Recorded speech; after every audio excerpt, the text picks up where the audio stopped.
Hi guys, and welcome to Quiet Voice Podcast channel. Tonight we step onto the soft, dark edge of a Louisiana sugar plantation in 1835, where the river breathes beside the cane fields and the evening insects begin their tiny orchestra. What does sleep feel like in a place built on sweetness, sweat, money, and fear? You see lanterns flicker near the quarters, and you smell molasses, river mud, wood smoke, and warm grass. Somewhere, a tired mule stamps at flies. Somewhere else, a bookkeeper closes a ledger with very clean hands. So, before you settle into the story, take a moment to like the video and subscribe, and tell us in the comments where you are listening from and what your local time is tonight. Perhaps it is midnight. Perhaps it is nearly morning. Either way, you are here now, at the edge of another world. Now, dim the lights and let your steps slow as the Mississippi glimmers under the last violet streaks of evening. You arrive from the river road, where the ground still holds the day's heat. The air is thick, almost touchable, like damp linen laid across your shoulders. Louisiana does not let the evening cool quickly. It prefers to linger.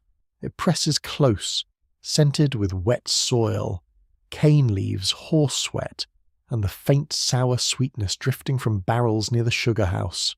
The plantation appears in pieces, not all at once. First, you see the dark line of cane fields, tall and whispering. Then comes the levee, raised against the river's moods. Beyond it stand scattered buildings, each with its own small shadow, a barn, a kitchen, a smokehouse, a row of cabins. Farther away, lifted slightly above the damp earth, the planter's house catches the last light along its gallery. You hear the river before you fully see it. It moves with a heavy patience. In 1835, the Mississippi is not just scenery. It is road, market, messenger, danger, and temptation. It carries cotton, sugar, news, debts, letters, enslaved people, free travellers, steamboats, gossip, and mosquitoes, because apparently it believes in providing the full service. You walk slowly along the packed earth. Your shoes gather a film of dust and dampness. The plantation seems sleepy from a distance, but that is misleading. Sugar country is rarely lazy. The work has only changed shape for the night. Fires must be watched. Animals must be fed. Tools must be stored. Children must be quieted. Food must be stretched. Bodies must be rested, whether they are ready or not. You notice the cane fields most of all. They stand taller than a person, their leaves long and sharp-edged. When the wind passes through them, they hiss softly. It is not an unfriendly sound. Exactly. It is more like a secret being repeated by thousands of green tongues. In the fading light, the rows look endless, though the plantation has limits measured by surveyors, mortgages, and ambition. By the 1830s, Louisiana sugar has become a powerful crop. The climate here is warm enough for cane, though never as forgiving as the Caribbean. Frost can threaten the harvest. Floods can ruin fields. Disease can weaken labourers and owners alike. Still, sugar promises enormous profit when everything works. That is a rather large little phrase. Everything works. You feel that phrase hanging in the evening air. Everything here depends on timing, weather, forced labour, machinery, river access, and credit. A plantation may look solid, with its whitewashed fences and brick chimneys, yet much of it rests on borrowed money. Even the grandest porch can hide a nervous account book. Very elegant anxiety, dressed in polished wood. A wagon creaks somewhere ahead. Its wheels grind against ruts hardened by earlier sun. A man leads a mule toward the stable, speaking softly through the side of his mouth. The animal's hide shines with sweat, and flies cluster near its ears. Leather harness creaks as he loosens the straps. The smell is warm, animal, sour, and familiar. You pass close enough to hear the mule breathe. The sound is tired and wet. Your hand brushes a fence rail, rough beneath your fingers. A splinter catches lightly, then releases. That tiny scratch feels strangely real, anchoring you in this humid dusk. Across the yard, smoke lifts from outdoor kitchens. Much cooking happens away from the main house, partly because fire is dangerous, and partly because heat is already everyone's unwanted guest. Pots simmer over coals, cornmeal, beans, greens, and bits of salted meat send up quiet smells. The aroma is comforting, though comfort here is never simple. Near the quarters, voices move low and careful. Some belong to adults ending a day that began before sunrise. Some belong to children, still restless despite exhaustion around them. A baby cries, then settles. A woman laughs once, softly. The laugh disappears quickly, as if she has saved most of herself as silence. You do not rush toward them. You stand at a respectful distance, because this is not your pain to enter carelessly. The people living in those cabins are not scenery. They are skilled workers, parents, cooks, drivers, field hands, carpenters, nurses, boatmen, gardeners, musicians, and survivors. Many are enslaved under Louisiana law, trapped within a system that calls them property while depending on their knowledge every hour. That truth sits heavily, it should. A bell hangs near one of the work buildings. In daylight, it calls people to labour. At night, it is only a shape against the sky. You imagine its sound, metal striking the air, dividing time into commands. On plantations, time is not private. It belongs to schedules made by others, to seasons, to cane, to boilers, to owners, to overseers. Even sleep can feel borrowed, yet night still brings small openings. You notice someone washing at a basin near a cabin door. Water splashes softly. A young person shakes dust from a cloth. Someone else mends a shirt by firelight, fingers moving with practiced patience. The thread catches, tightens, and disappears into fabric. The gesture is ordinary. It is also a quiet defense against unraveling. The planter's house watches from its raised position. It is not necessarily enormous, but it is meant to be seen. In Louisiana, many plantation homes borrow from French Creole building traditions, with galleries, high ceilings, and raised floors to invite air and resist dampness. The design speaks to climate as much as status. Even pride must negotiate with humidity. You look toward the gallery. A lantern burns there, yellow and steady. Perhaps someone sits behind a screen, reading a newspaper from New Orleans. Perhaps accounts are being discussed over brandy. Perhaps the household worries about sugar prices, river stages, or the health of a child. Wealth does not remove worry. It simply gives worry better furniture. A dog barks twice near the smokehouse. Then it decides the matter is beneath its dignity. Crickets take over again. From the direction of the river, you hear a distant steamboat whistle, thin and mournful. The sound floats through the damp air like a question no one is eager to answer. Steamboats are changing the rhythm of the Mississippi in this period. They move goods faster than older flatboats and keelboats, connecting plantations more tightly to New Orleans. Sugar can travel downriver, while manufactured goods, letters, visitors, and ideas come back upriver. Progress arrives with smoke, sparks, noise, and occasional explosions, because the 19th century rarely improves anything quietly. You smile faintly at the thought. Then let it pass. The boat is far away. Here, the night gathers close around the cane. A quirky little detail belongs in this darkness too. Some Louisiana planters and visitors believe that certain night smells could predict weather or sickness. Heavy sweetness from the cane trash, swamp plants, or stagnant ditches might be read as a warning. Was it science? Not exactly. Was it completely foolish? Also not exactly. Before germ theory became widely accepted, people watched air, odours, and dampness with intense attention. Sometimes their explanations wandered, but their observations could be sharp. You breathe in and understand why. The atmosphere feels crowded. Moisture beads at your temples. The soil exhales. Mosquitoes whine near your ear with the delicate persistence of unpaid creditors. You wave them away, knowing they will return with absolute confidence. Historians still argue whether some plantation records reveal more about daily life or more about the people who controlled the pen. Ledgers can list barrels, tools, punishments, purchases, and rations, yet miss a person's private fear or courage. Travellers' accounts can describe scenery beautifully while misunderstanding almost everything important. The past speaks, yes, but often through doors left half closed, so you listen for what the documents rarely hold. The scrape of a chair inside a cabin, the soft slap of bare feet on packed earth, the murmur of prayer, the cough of someone worn down by damp air and long labour, the rhythmic tap of a knife cutting something for tomorrow's meal. These sounds do not need elegant handwriting to matter. Near the sugar house, brick walls darken against the sky.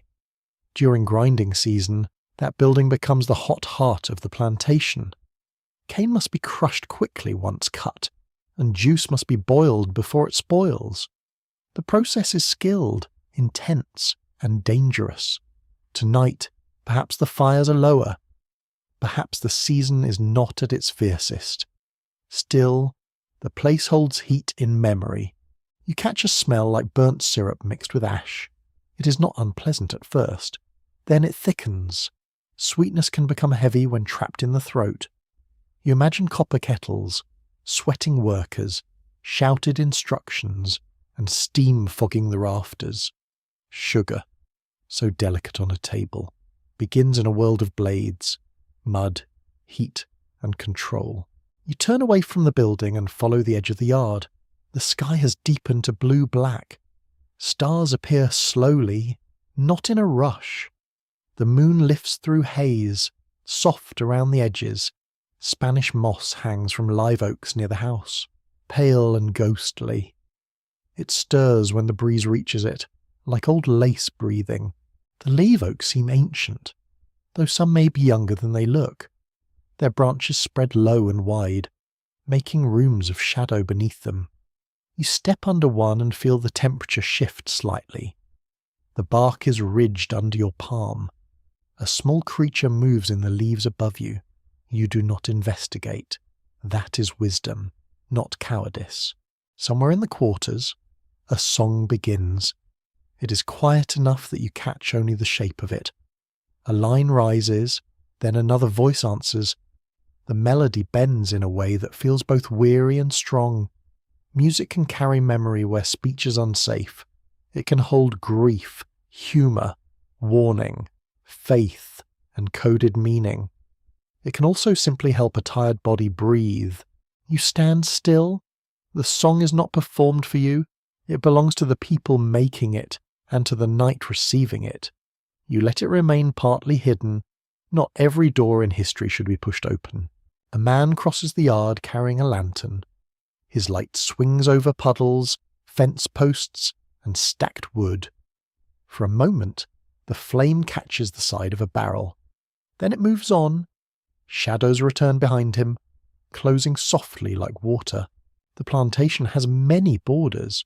There is the river, there are fences, there are laws, there are social lines drawn by race, status, language, and freedom. Yet there are also hidden paths, informal economies, kinship networks, and memories carried from Africa, Saint-Domingue, Virginia, Maryland, and countless other places. People are forced into this landscape, but they also remake parts of it with knowledge the owners never fully command. You feel the complexity settling around you. This is not a simple picture of moonlight and white columns. It is a place of beauty and brutality, tenderness and profit, skill and coercion. The cane shines silver in the moon. The cabins glow with small fires. The river keeps moving, indifferent and essential. A door closes gently. Another opens.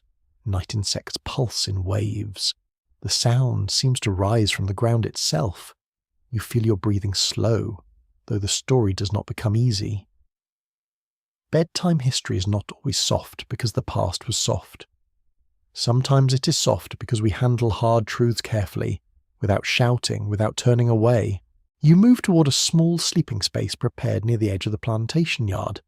The bedding smells faintly of sun-dried cloth, smoke, and cedar. A thin cover waits in the humid air, not truly needed yet, but comforting under your hand. The mattress rustles with corn shucks or moss stuffing. It is uneven, and it does not apologize. You sit. The day's warmth rises through the floorboards. A mosquito net hangs nearby, loose and pale. You tuck it carefully, because optimism is lovely, but mosquitoes respect no philosophy.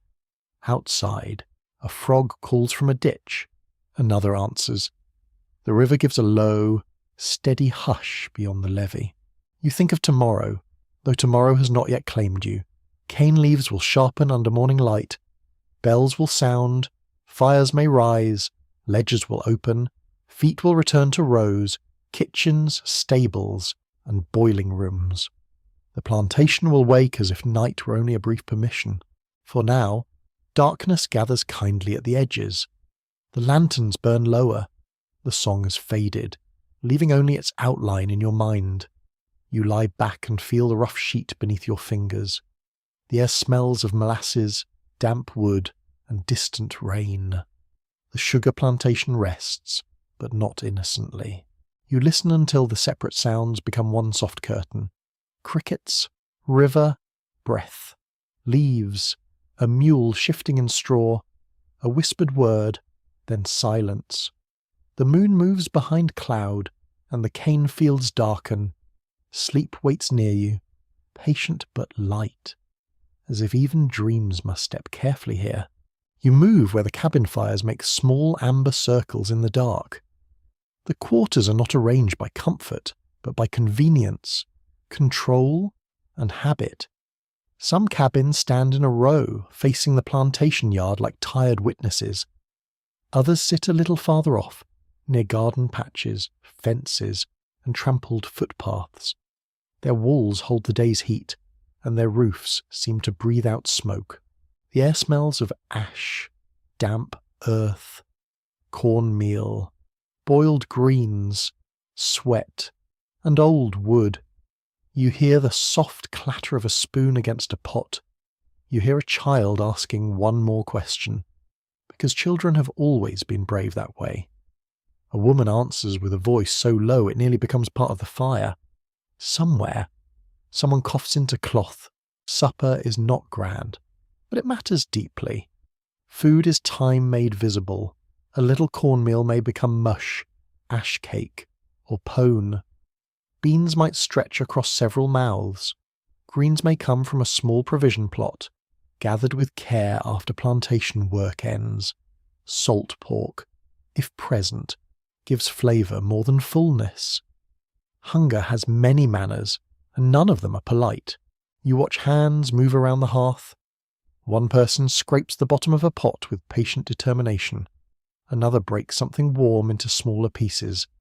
A child receives a portion and holds it carefully, as if the night itself might snatch it away. No one wastes a crumb. Even the dog nearby seems to understand that hope is not a serving plan. Many enslaved families in Louisiana depended partly on rations issued by owners and partly on food they raised themselves. Those provision gardens could contain corn, sweet potatoes, beans, okra, peppers, herbs, and whatever would survive the soil. The work of growing them was squeezed into the edges of life. Yet those gardens gave flavour, pride, barter, medicine, and a fragile kind of control. You step near one such patch, its shape soft under moonlight, leaves brush your shin with cool dampness. The soil gives under your shoe, recently turned by a hoe. A few stakes lean at uneven angles. It is not a romantic garden.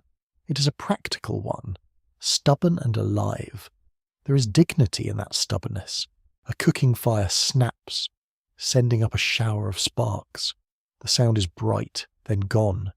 Smoke moves through the cabin door and curls into the night, carrying the smell of corn and wood. Inside, the room is crowded by bodies, bedding, tools, baskets, clothing, and memory. The walls may be rough boards, plastered mud, or logs, depending on wealth, age, and local building habits. You feel the closeness at once. Heat collects under the low roof. The floor is hard beneath your feet. A blanket hangs from a peg. A gourd dipper rests near a bucket. There may be one bed, or several sleeping places made from boards, straw, moss, sacks, or patched fabric. Privacy is rare. Rest must share space with storage, childcare, repair, prayer, and grief. A little boy sits near the doorway, turning a carved bit of wood in his hands. It might be a toy animal, or perhaps only a scrap made interesting by imagination. His eyelids droop, then lift. He fights sleep with the ancient foolish courage of the very young. The firelight shines on his cheek. Soon he loses the battle. Beyond him, two women bend over mending. One holds the fabric close to the flame. The other threads a needle with slow care. Their fingers are roughened by work, but the movements are delicate. A torn sleeve becomes whole enough for another day. A patch covers a weak place. Nothing is new, yet everything is maintained. You hear quiet talk, broken by pauses. News travels along plantations through people who move with wagons, boats, errands, markets, and visits. A driver may hear something near the sugar house. A laundress may learn something from the main house. A person hired out may bring back word from another estate. Rumour is not idle here. Rumour can be warning, comfort, map, and weather vane. Tonight, someone mentions New Orleans in a whisper. The city seems far and near at once. It is downriver, loud with markets, churches, taverns, docks, languages, and money. Free people of colour, enslaved workers, immigrants, soldiers, sailors, merchants, and planters move through its streets. For those in the quarters, the city may mean danger, opportunity, separation, or a letter that never comes. A man seated outside sharpens a small knife on a stone. The sound is slow and dry. Scrape, pause, scrape. His shoulders slump, but his hands keep working. The knife may serve tomorrow in a garden, kitchen, or field. Tools sleep less than people do. That seems unfair, but tools are poor listeners. Near another doorway, a grandmother hums while rubbing a child's legs with something oily and herbal. The smell is sharp, green, and bitter. It cuts through the smoke. Healing knowledge in enslaved communities often blended African, indigenous, European, and local botanical traditions. People learned which plants cooled fever, settled stomachs, soothed skin, or eased pain. Some remedies helped, some probably did very little. Some may have worked in ways modern scholars still study carefully. Historians continue to debate how much plantation medical care came from owners' economic concerns, enslaved healers' expertise, or desperate improvisation in unhealthy environments. The answer is unlikely to be tidy. Plantation records might praise a doctor, while families remember the woman who actually sat up through the night. The official bill and the human bedside are not the same story. You feel that difference in the room. A child leans against the grandmother's knees, trusting the touch more than any printed prescription. The old woman's palms move in circles. Outside, mosquitoes gather near the light, singing their thin, hungry song. Someone burns dried leaves to drive them back. The smoke stings your eyes. A fiddle begins somewhere down the row, not loudly, just a few testing notes, like a bird unsure of dawn. Then a rhythm follows, tapped by a foot on wood. A second instrument joins, perhaps bones, perhaps a banjo, perhaps only hands striking a knee. The music does not erase exhaustion. It makes room inside it. You drift toward the sound. A few people gather in the open space between cabins. No one wastes energy wildly. The motion is contained, close to the ground, shaped by tired legs and watchful habits. Still, a heel strikes dust, a shoulder rolls. Someone smiles with one side of the mouth. For a moment, the body remembers it is more than labour. The banjo has deep roots in African musical traditions, transformed in the Americas through forced migration, invention, and survival. By the 19th century, instruments with gored bodies, skinheads, and long necks appeared in many black communities. They carried old ideas into new forms. That is history, quietly tuning itself by firelight. A quirky tidbit lingers in the rhythm. Some visitors in the South wrote with surprise that music and dancing appeared among enslaved people after brutal workdays. Their surprise reveals more about them than about the music. Human beings do not wait for ideal conditions before making art. If they did, most of civilization would still be sitting quietly in a corner, waiting for better lighting. You hear a soft laugh ripple through the group. It is brief, guarded, precious. A young woman claps a pattern, then changes it just enough to tease the player. He follows, missing once on purpose. The others notice. Their amusement glows warmer than the fire. Even joy can be strategic when the world is listening. Not everyone joins. Some sit apart, too tired or too burdened. One man stares toward the dark cane, elbows on knees. Perhaps he's thinking of a wife on another plantation. Perhaps he worries about sale, punishment, illness, or a child growing too quickly into work. Perhaps he thinks nothing clearly at all, only feels the weight of the day in his bones. You do not pretend to know. The night keeps his face mostly hidden. That hiddenness deserves respect. At one cabin, a mother prepares sleeping places. She shakes a blanket sharply and dust catches the firelight. The cloth smells of smoke, salt, and human warmth. She lays it over two children already folding towards sleep. Their breathing shifts, becoming deeper. One child's hand remains open, palm upward, as if holding something invisible. A man enters carrying water. The bucket handle bites into his fingers. He sets it down with a soft thud. Water is everywhere in Louisiana, in river, ditch, rain, swamp, and air. Yet clean water near the quarters can still require effort. Barrels, cisterns, wells, and bayous each carry their own risks. Dampness is generous, but not always kind. You touch the side of the bucket, it is cool and gritty. The water inside reflects firelight in broken pieces. Someone dips a cup and drinks slowly. The swallow sounds loud in the small room. Then the cup passes to another hand. A prayer begins nearby, no louder than breath. Words rise and fall, shaped by Christian language, African memory, and local experience. Plantation religion is complicated. Owners may encourage certain sermons about obedience, while enslaved people often reshape faith toward deliverance, endurance, judgment, and freedom. The same scripture can sound very different depending on who is holding the whip and who is holding the wound. The prayer does not last long. Time is short. Even at night, someone must bank the fire, someone must tie the door, someone must settle a baby, someone must decide whether a sick person needs more help before morning. These are small decisions, but they fill the dark like stones in a pocket. You step outside again. The air feels wider, though still heavy. The moon has climbed higher, silvering the edges of roofs and fences. The cabins seem quiet from a distance, but each holds its own world. A whispered argument, a lullaby, a half-finished repair, a memory of a marketplace in another state, a name preserved against all attempts to reduce it to an entry in a ledger. Names matter here. Some are written by owners, some are chosen within families, some shift with language, baptism, resistance, or affection. A person might be called one thing in a document and another beside the fire. The name spoken softly at night may be the truer one.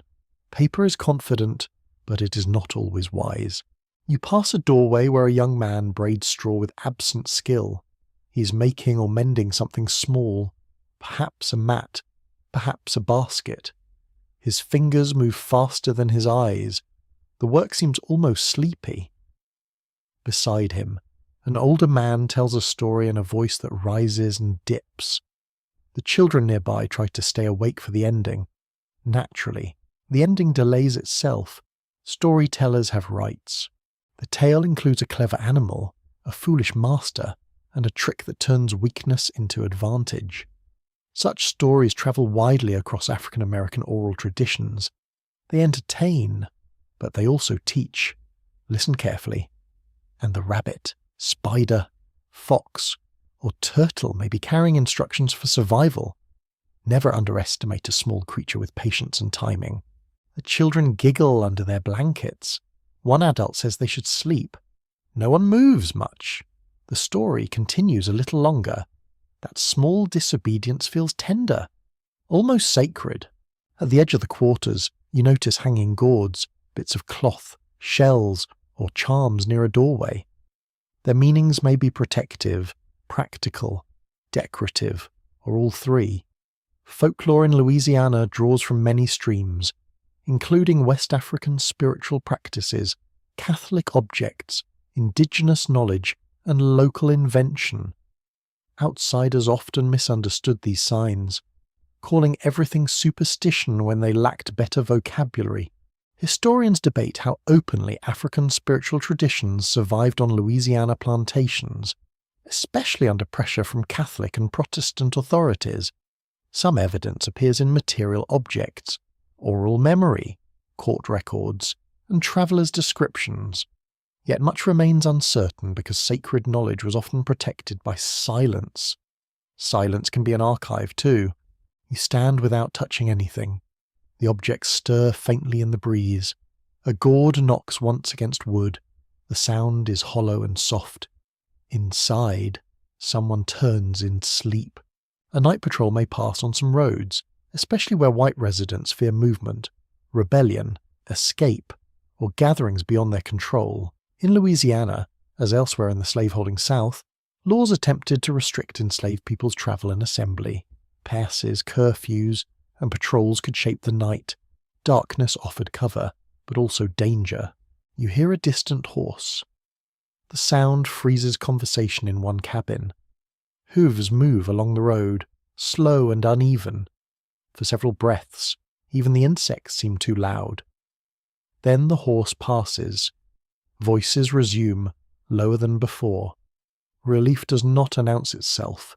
It simply loosens shoulders. The night deepens. Fires shrink into red eyes. People lie down in crowded rooms where heat, fatigue, and worry settle together. A baby sighs in sleep. A woman rubs her wrist, then tucks both hands beneath her cheek. A man leaves his shoes near the door, ready for morning. Readiness is its own kind of burden. You feel the rough threshold beneath your fingers as you pause. The wood is warm from the day and polished by countless hands. This place is marked by suffering, but it is not empty of life. The quarters hold skill, anger, tenderness, humour, care, secrecy, faith, and imagination. They hold people making a human world under inhuman rules. A final song rises from one cabin, softer than the first. It may be a hymn, a lullaby, or something older wearing a new garment. The notes move slowly, as if they are laying each listener down one by one. The smell of smoke thins. The caned fields whisper beyond the cabins, restless under moonlight. You stand in the narrow path between sleeping rooms and dark fields. Under your feet, the dust has cooled. Above you, stars shine through humid haze. Around you, the plantation's quiet is not peace exactly. It is a pause, carefully guarded, deeply needed, and never long enough. You let your breath match the slowest sounds. A cricket pulses, a child murmurs, a coal collapses into ash. Somewhere, a person dreams of a place not measured by bells, fences, or ledgers. The night holds that dream gently, though it cannot yet make it safe. You pass toward the planter's house, where lamplight pools behind shutters. The building rises above the damp ground, not like a castle, but like a person lifting a hem from mud. Broad galleries wrap the walls, catching any breeze that feels generous enough to visit. Tonight, the breeze is shy, and the air remains warm against your face. The steps creak softly beneath your feet. Each board holds a faint polish from shoes, servants' feet, children's running, and the slow pacing of worried adults. A moth circles the lantern beside the door. Its wings tap the glass with foolish devotion. You understand the feeling? Light has always made creatures risk embarrassment. Inside, the air changes. It smells of wax, polished wood, stored linen, tobacco, ink, old paper, and something floral from a bowl of drying petals. The rooms are cooler only by comparison. Tall ceilings help the heat rise, while transom windows and open doorways invite air to drift through. Louisiana houses often make architecture argue with climate, and climate usually wins politely.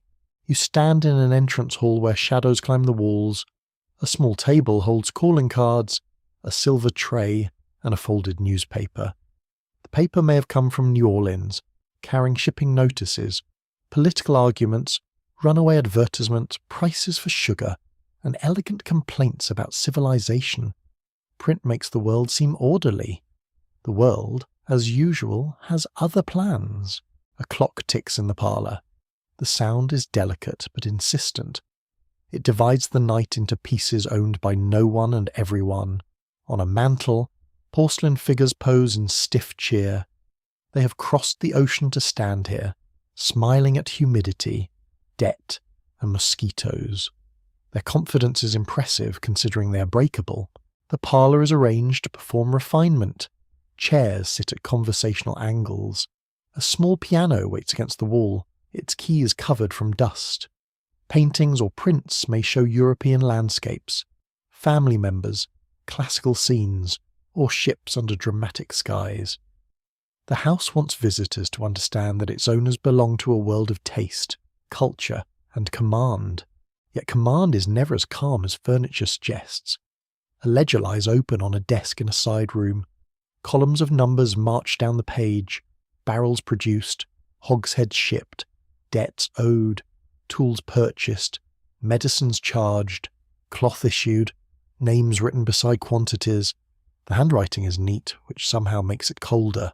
Sugar planting in Louisiana requires large investment, land, mills, kettles, animals, skilled labour, buildings, and credit all press on the owner's accounts. A bad frost, a broken mill, a flooded field, or a drop in prices can bruise even a wealthy estate. The great house may glow warmly at night, but the money behind it often flickers. You lean close to the ledger without touching it. The ink smells faintly metallic. The paper has a soft rasp at its edge. It records sugar as property, land as property, animals as property, and enslaved people as property. That last category is the wound beneath the arithmetic. The columns may balance, but the moral account never does. A man's voice sounds from another room, low and tired. Perhaps the planter speaks with a factor, a visiting cousin, or an overseer. They discuss weather, barrels, prices, and repairs. They may speak of people in the same tone used for livestock or machinery. The casualness is chilling. Evil often enters history not only through fury, but through paperwork. You move away from the voices. In the dining room, and the table is cleared, though the scents of supper remain. Roasted meat, wine, coffee, sugar, and spice linger in the air. Imported china rests behind glass. Silverware catches the lamp's flame.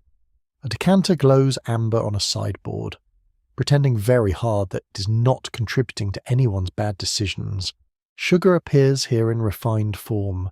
It sweetens coffee, preserves fruit, glazes cakes, and signals hospitality. Guests may praise its sparkle without imagining the cane knives, the boiling heat, or the bodies made to carry its cost. That is one of history's cruel tricks. Distance makes suffering look like a commodity. A young woman sits near a window with embroidery in her lap. Her needle moves, stops, then moves again. She's part of the household's performance of gentility, but her own life may be tightly managed by family expectations, marriage prospects, health, and property law. White women of planter families could hold authority over enslaved workers, yet remain constrained within patriarchal structures. Power can be real and limited at the same time. She looks toward the dark glass, seeing only the room reflected back. Outside. Frogs call from a ditch. Inside. The clock continues. Her thread tangles. She sighs, lifts it toward the lamp, and patiently teases the knot apart. Even privilege has knots, though not all knots are made equal. A child's toy lies beneath a chair. It is a small wooden horse with one wheel cracked. You notice the painted eye, nearly rubbed away by use. Children in the planter's house may be guarded, tutored, dressed carefully, and warned away from fever air. They may also absorb the plantation's racial order before they understand its cruelty. Childhood does not protect innocence when injustice is taught as routine. In a nearby room, a nurse may sleep lightly beside a cradle. She may be enslaved, responsible for soothing another woman's child while her own family rests elsewhere, or does not rest at all. The cradle's gentle creak can sound sweet until you hear what it costs. A baby breathes softly, unaware of the hands that hold the household together. You step through a passage toward the rear service areas. The floor becomes less polished. The light grows dimmer. Here, the house reveals its working spine. A pantry holds jars, sacks, spices, coffee, flour, and preserved fruit. A storeroom smells of soap, candles, vinegar, and trapped heat. Keys may hang from a ring, small metal symbols of control. Keys matter in a house like this. They lock cupboards, trunks, desks, medicines, wines, tools, and sometimes movement. The mistress of the house may carry them at her waist, a jingling badge of domestic authority. A quirky custom in some households treated the keyring almost like a portable throne. Very tiny monarchy, very noisy walk. You hear footsteps in the back hall. An enslaved house servant carries folded linen, moving quietly past doorways. House service may look easier from a distance than field labour, and sometimes it is less physically punishing. Yet it brings constant surveillance, little privacy, emotional strain, and proximity to owners at all hours. Soft carpets do not soften bondage. The linen smells of lye soap and sun. The person carrying it keeps the eyes lowered, perhaps out of habit, caution, or exhaustion. You notice the careful balance of the stack. A small mistake could become a scolding. A broken cup could become a punishment. In such spaces, the body learns to move like a whisper. In the kitchen yard behind the house, the warmth thickens again. Detached kitchens are common in many southern settings because they reduce heat and fire risk inside the main dwelling. They also keep labour out of sight while keeping its results close at hand. A practical arrangement, yes. Also a social one. Architecture can be very good at pretending not to have opinions. A cook works near a low fire, preparing something for morning. Her face shines with heat. The kitchen smells of grease, corn flour, onions, smoke, and coffee grounds. Pots hang, blackened above the hearth. A knife strikes a board in slow rhythm. She knows the household's tastes, schedules, tempers, and secrets. Knowledge, unfortunately, is not the same as freedom. Skilled enslaved cooks shaped much of Louisiana's food culture. They drew from African, French, Spanish, Caribbean, indigenous, and local influences, turning limited ingredients and elite demands into distinct flavours. Gumbo, jambalaya, sauces, stews, rice dishes, and sweets all belong to layered histories. The printed recipe often arrived late, wearing a nicer coat than the hands that created it. A cat slips beneath a bench and stares at you with the confidence of a small judge. It has probably stolen something recently. It will deny everything. In a house full of ledgers, rules, and hierarchy, the cat remains beautifully ungovernable. For one sleepy second, this seems like a philosophical achievement. You cross back into the central rooms.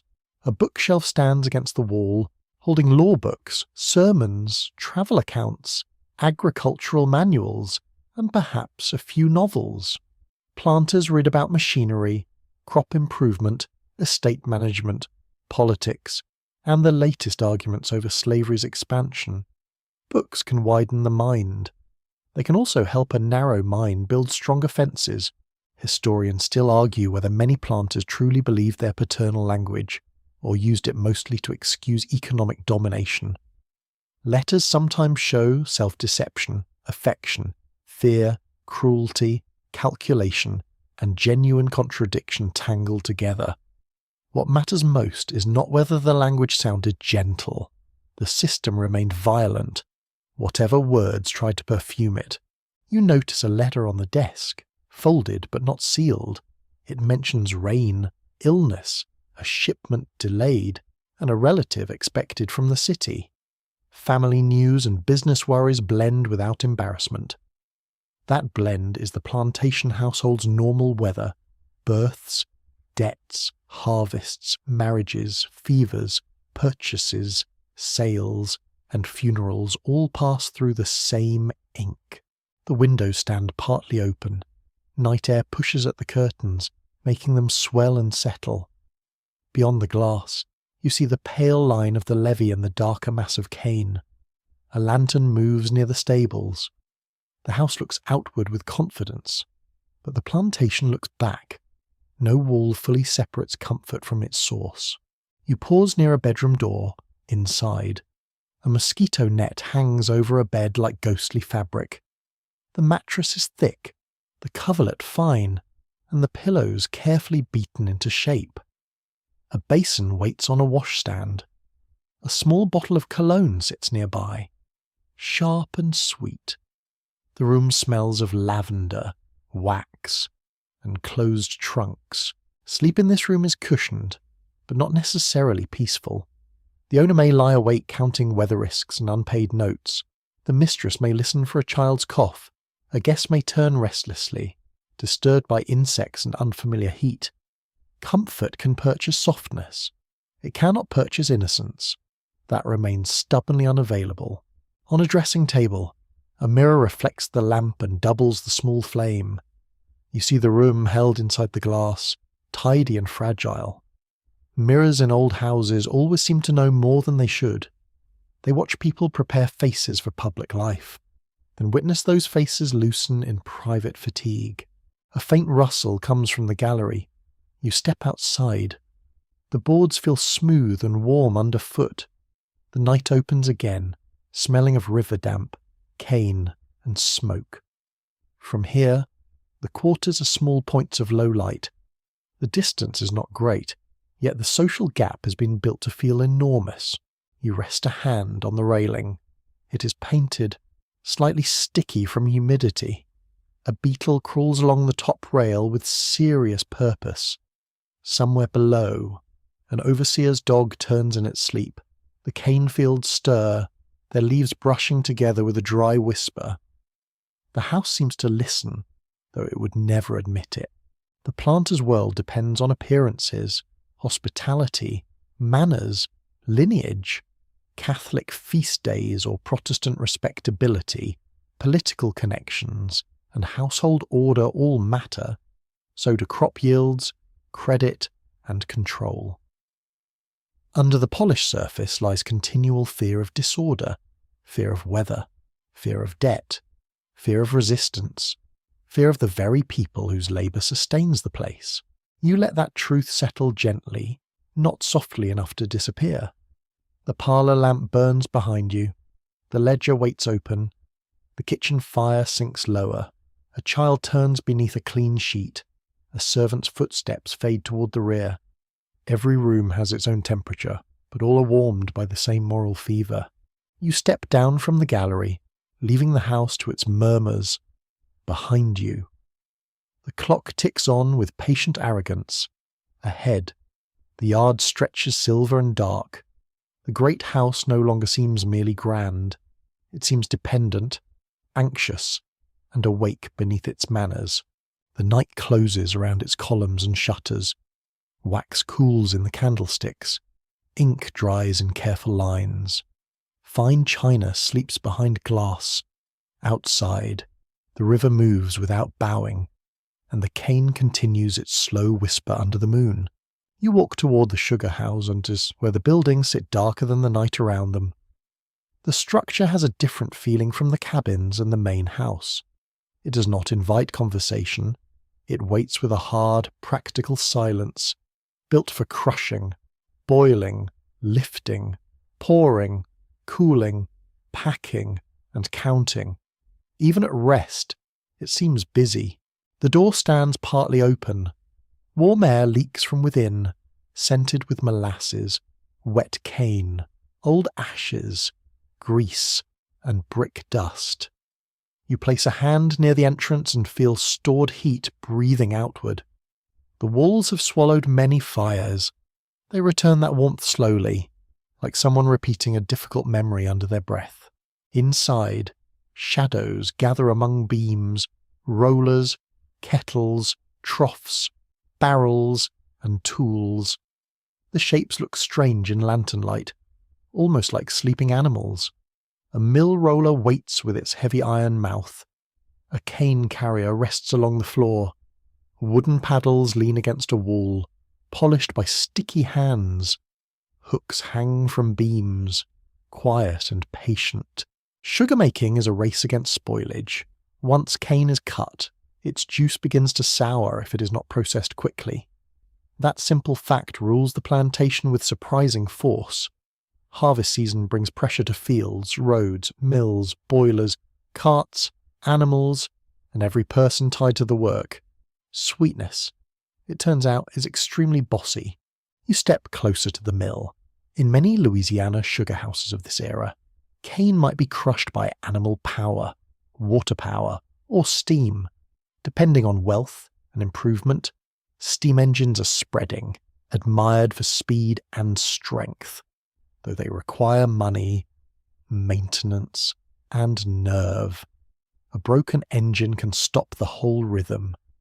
Machinery is wonderful, until it becomes a very expensive sulking beast. The iron surface catches a thread of lantern light. It feels cool where the night has touched it, but the air around it remains damp and warm. Crushed cane leaves a residue that seeps into cracks and clings to wood. The floor smells sour sweet, like fruit left too long in the sun. You breathe carefully because the scent is thick. A man checks a belt or chain near the machinery. His fingers move with tired accuracy. He knows which joint complains, which bolt loosens, and which sound means danger. The planter may own the apparatus, but skilled workers often understand its moods better. Machines create hierarchy on paper. In practice, they depend on hands that listen. A mainstream fact sits plainly in the room. Louisiana sugar plantations used intense, specialized labor to turn cane into crystallized sugar and molasses. The process required cutting cane, hauling it quickly, crushing stalks, clarifying juice, boiling it through stages, cooling the syrup, and draining crystals. Each step demanded timing. Each mistake could cost money, labor, or life. You turn toward the boiling area. A row of kettles or pans sits above brickwork, blackened by years of fire. Some older sugar houses used a train of open kettles, each smaller and hotter than the last. Juice moved from one to another as impurities were skimmed away and water boiled off. The final syrup demanded sharp judgment. Too thin, and crystals failed. Too hot, and it burned. A long-handled skimmer rests nearby. You lift it slightly, feeling its weight, then set it down. The handle is worn smooth in places. During boiling, workers use tools like this while standing near fierce heat. Steam-coated skin. Smoke stung eyes. Sugar foam rose and collapsed. The room would have sounded like bubbling, shoveling, shouting, cracking wood, and breath under strain. Tonight, the fires are banked. Red embers pulse within a furnace mouth. Ash shifts softly, and a thread of smoke lifts toward the rafters. The brick beside the opening feels rough and hot under your fingertips. Heat presses against your shins. The rest of the room remains shadowed, but the furnace glow paints everything with a low copper colour. A worker sits on an upturned crate, eating from a tin cup. Perhaps he is keeping watch, or perhaps sleep has become too shallow to bother with. His face shines faintly in the ember light. He stirs the contents with 2 fingers, then eats slowly. The room around him is so large, and his pause is so small. You hear a faint drip from somewhere near the cooling area. Drop. Pause. Drop. The sound echoes through beams and vats. Thick syrup may have leaked from a seam, or rainwater may be finding its patient way through a roof joint. Either explanation feels believable. Old buildings are skilled at producing mysteries from simple neglect. Rows of moulds or containers may be stacked along one side. Some sugar was packed into hogsheads after draining, while molasses collected below. Hogsheads are large barrels, heavy and awkward, made for storage and shipment. Coopers, carpenters, and labourers all support this hidden world of containers. Without barrels, sugar becomes a sticky problem with nowhere respectable to go. You smile at that thought. A luxury item depends on barrel hoops. Very glamorous. Near the wall stands a pile of bagasse, the fibrous cane residue left after crushing. It can be burned as fuel, especially when dry enough. The pile smells grassy, damp, and slightly fermented. You touch a strand and feel its stringy roughness. Cane begins glossy and green in the field, then ends as fibre, juice, sugar, molasses, smoke, and money. A quirky detail belongs to the boiling room. Some sugar makers judge syrup readiness by sight, smell, sound, and touch, using terms that could seem almost poetic.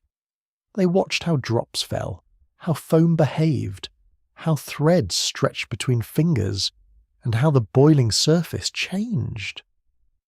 The sugar house was not only muscle and fire, it was also sensory science. Though nobody wore a charming white laboratory coat, you lean over a cooled pan and see dark residue along its edge. The smell is bitter, smoky, and sweet. A fly struggles near a sticky patch, regretting several life choices. In the lantern glow, the residue shines like black glass. Beauty appears in odd corners here, which is rude of it, considering the circumstances. Historians still debate how quickly improved sugar technologies change daily labour on Louisiana plantations. Some argue steam mills and vacuum pans increased efficiency, while intensifying demands on enslaved workers. Others point out that older kettles and animal mills remained common, especially where owners lacked capital. Innovation did not arrive evenly. It crept, boasted, broke down, and sent bills. You hear the faint clink of metal from the far end of the room. A young worker adjusts a tool rack, aligning blades used to cut or trim cane. Each blade has a dull shine. Cane knives are practical objects, not dramatic ones. Their danger comes from repetition, speed, exhaustion, and command. A slipped grip can ruin a hand. A rushed order can ruin much more. The floor beneath your feet is uneven. Dried mud hardens beside sticky patches. Ash grits softly under your soles. Somewhere, a rat moves behind stacked wood, bold in the way of creatures with poor manners and excellent timing. The worker on the crate notices, but does not move. Perhaps everyone in sugar country learns to share space with things they dislike. You walk past a scale beam and weights. Measurement rules this place. Cane loads, juice volume, fuel supply, boiling time, sugar yield, molasses amount, barrel weight, labour hours, animal strength, and shipping costs all become numbers. Yet numbers cannot measure the burn on a forearm, the ache behind a knee, or the dread of another bell. A chalk mark on a board lists quantities from some recent grinding.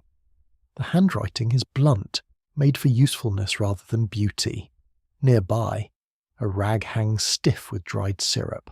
You touch its edge lightly, it crackles. Sugar hardens anything it can claim: cloth, wood, rope, hair, sleeves, moods. Very determined stuff. A door opens toward the mill yard. Outside, cane carts wait in a line, their wheels blocked. Tomorrow they will groan under cut stalks, stacked high and shedding leaves. Oxen or mules will lean into harness. Drivers will shout. Wheels will cut deeper into damp ground. The yard will become a moving knot of animals, people, stalks, and urgency. You stand beside one cart. The wood is rough, splintered, and stained green-brown from cane sap. A rope lies coiled in the bed. You lift it and feel sticky fibres catch against your palm. The cart smells of grass, mud, and animal hide. A night beetle crawls over the wheel rim, as if inspecting transportation policy. The sugar house roof creaks. Heat rises through rafters where soot has gathered year after year. During a hard grinding season, people might work through long hours, sometimes deep into the night, because cane does not politely wait. It is cut, hauled, crushed, boiled, and watched in a rhythm that consumes sleep. Sugar may sparkle in a bowl, but it begins as a tyrant with leaves. You return to the boiling room. The watcher by the embers has set aside his cup. His eyes close for a moment, then open quickly. The body demands sleep. The work refuses. He rubs his face with both hands, and the sound of palm against skin seems very loud in the heat. In another corner, a barrel maker's tools are arranged on a bench. Crows, adze, hammer, hoops, staves. Coopers are essential to plantation life, creating vessels for sugar, molasses, flour, pork, and other goods. Their work requires skill, strength, and geometry carried in the hands. A barrel is a small wooden argument against leakage. When it succeeds, nobody applauds. Typical. You smell oak shavings near the bench, clean beneath the heavier sweetness. The scent surprises you with its freshness. It cuts through molasses and soot like a small breeze from another room. You run your fingers over a curled shaving. It is feather-light, almost soft, though it came from hard wood. A framed notice or instruction sheet hangs near the door, stained by smoke. It may list rules about fires, tools, shifts, or equipment. It may be ignored in the ways all workplace notices are eventually ignored, except when someone important is looking. Still, the presence of rules reminds you that danger is expected. Fire, pressure, sharp iron, boiling syrup, animals, darkness, and exhaustion form a crowded committee. You hear an owl outside. Its call drops into the yard, then dissolves.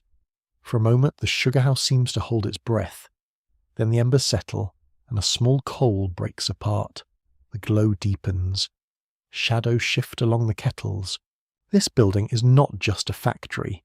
It is the plantation's nervous centre during grinding.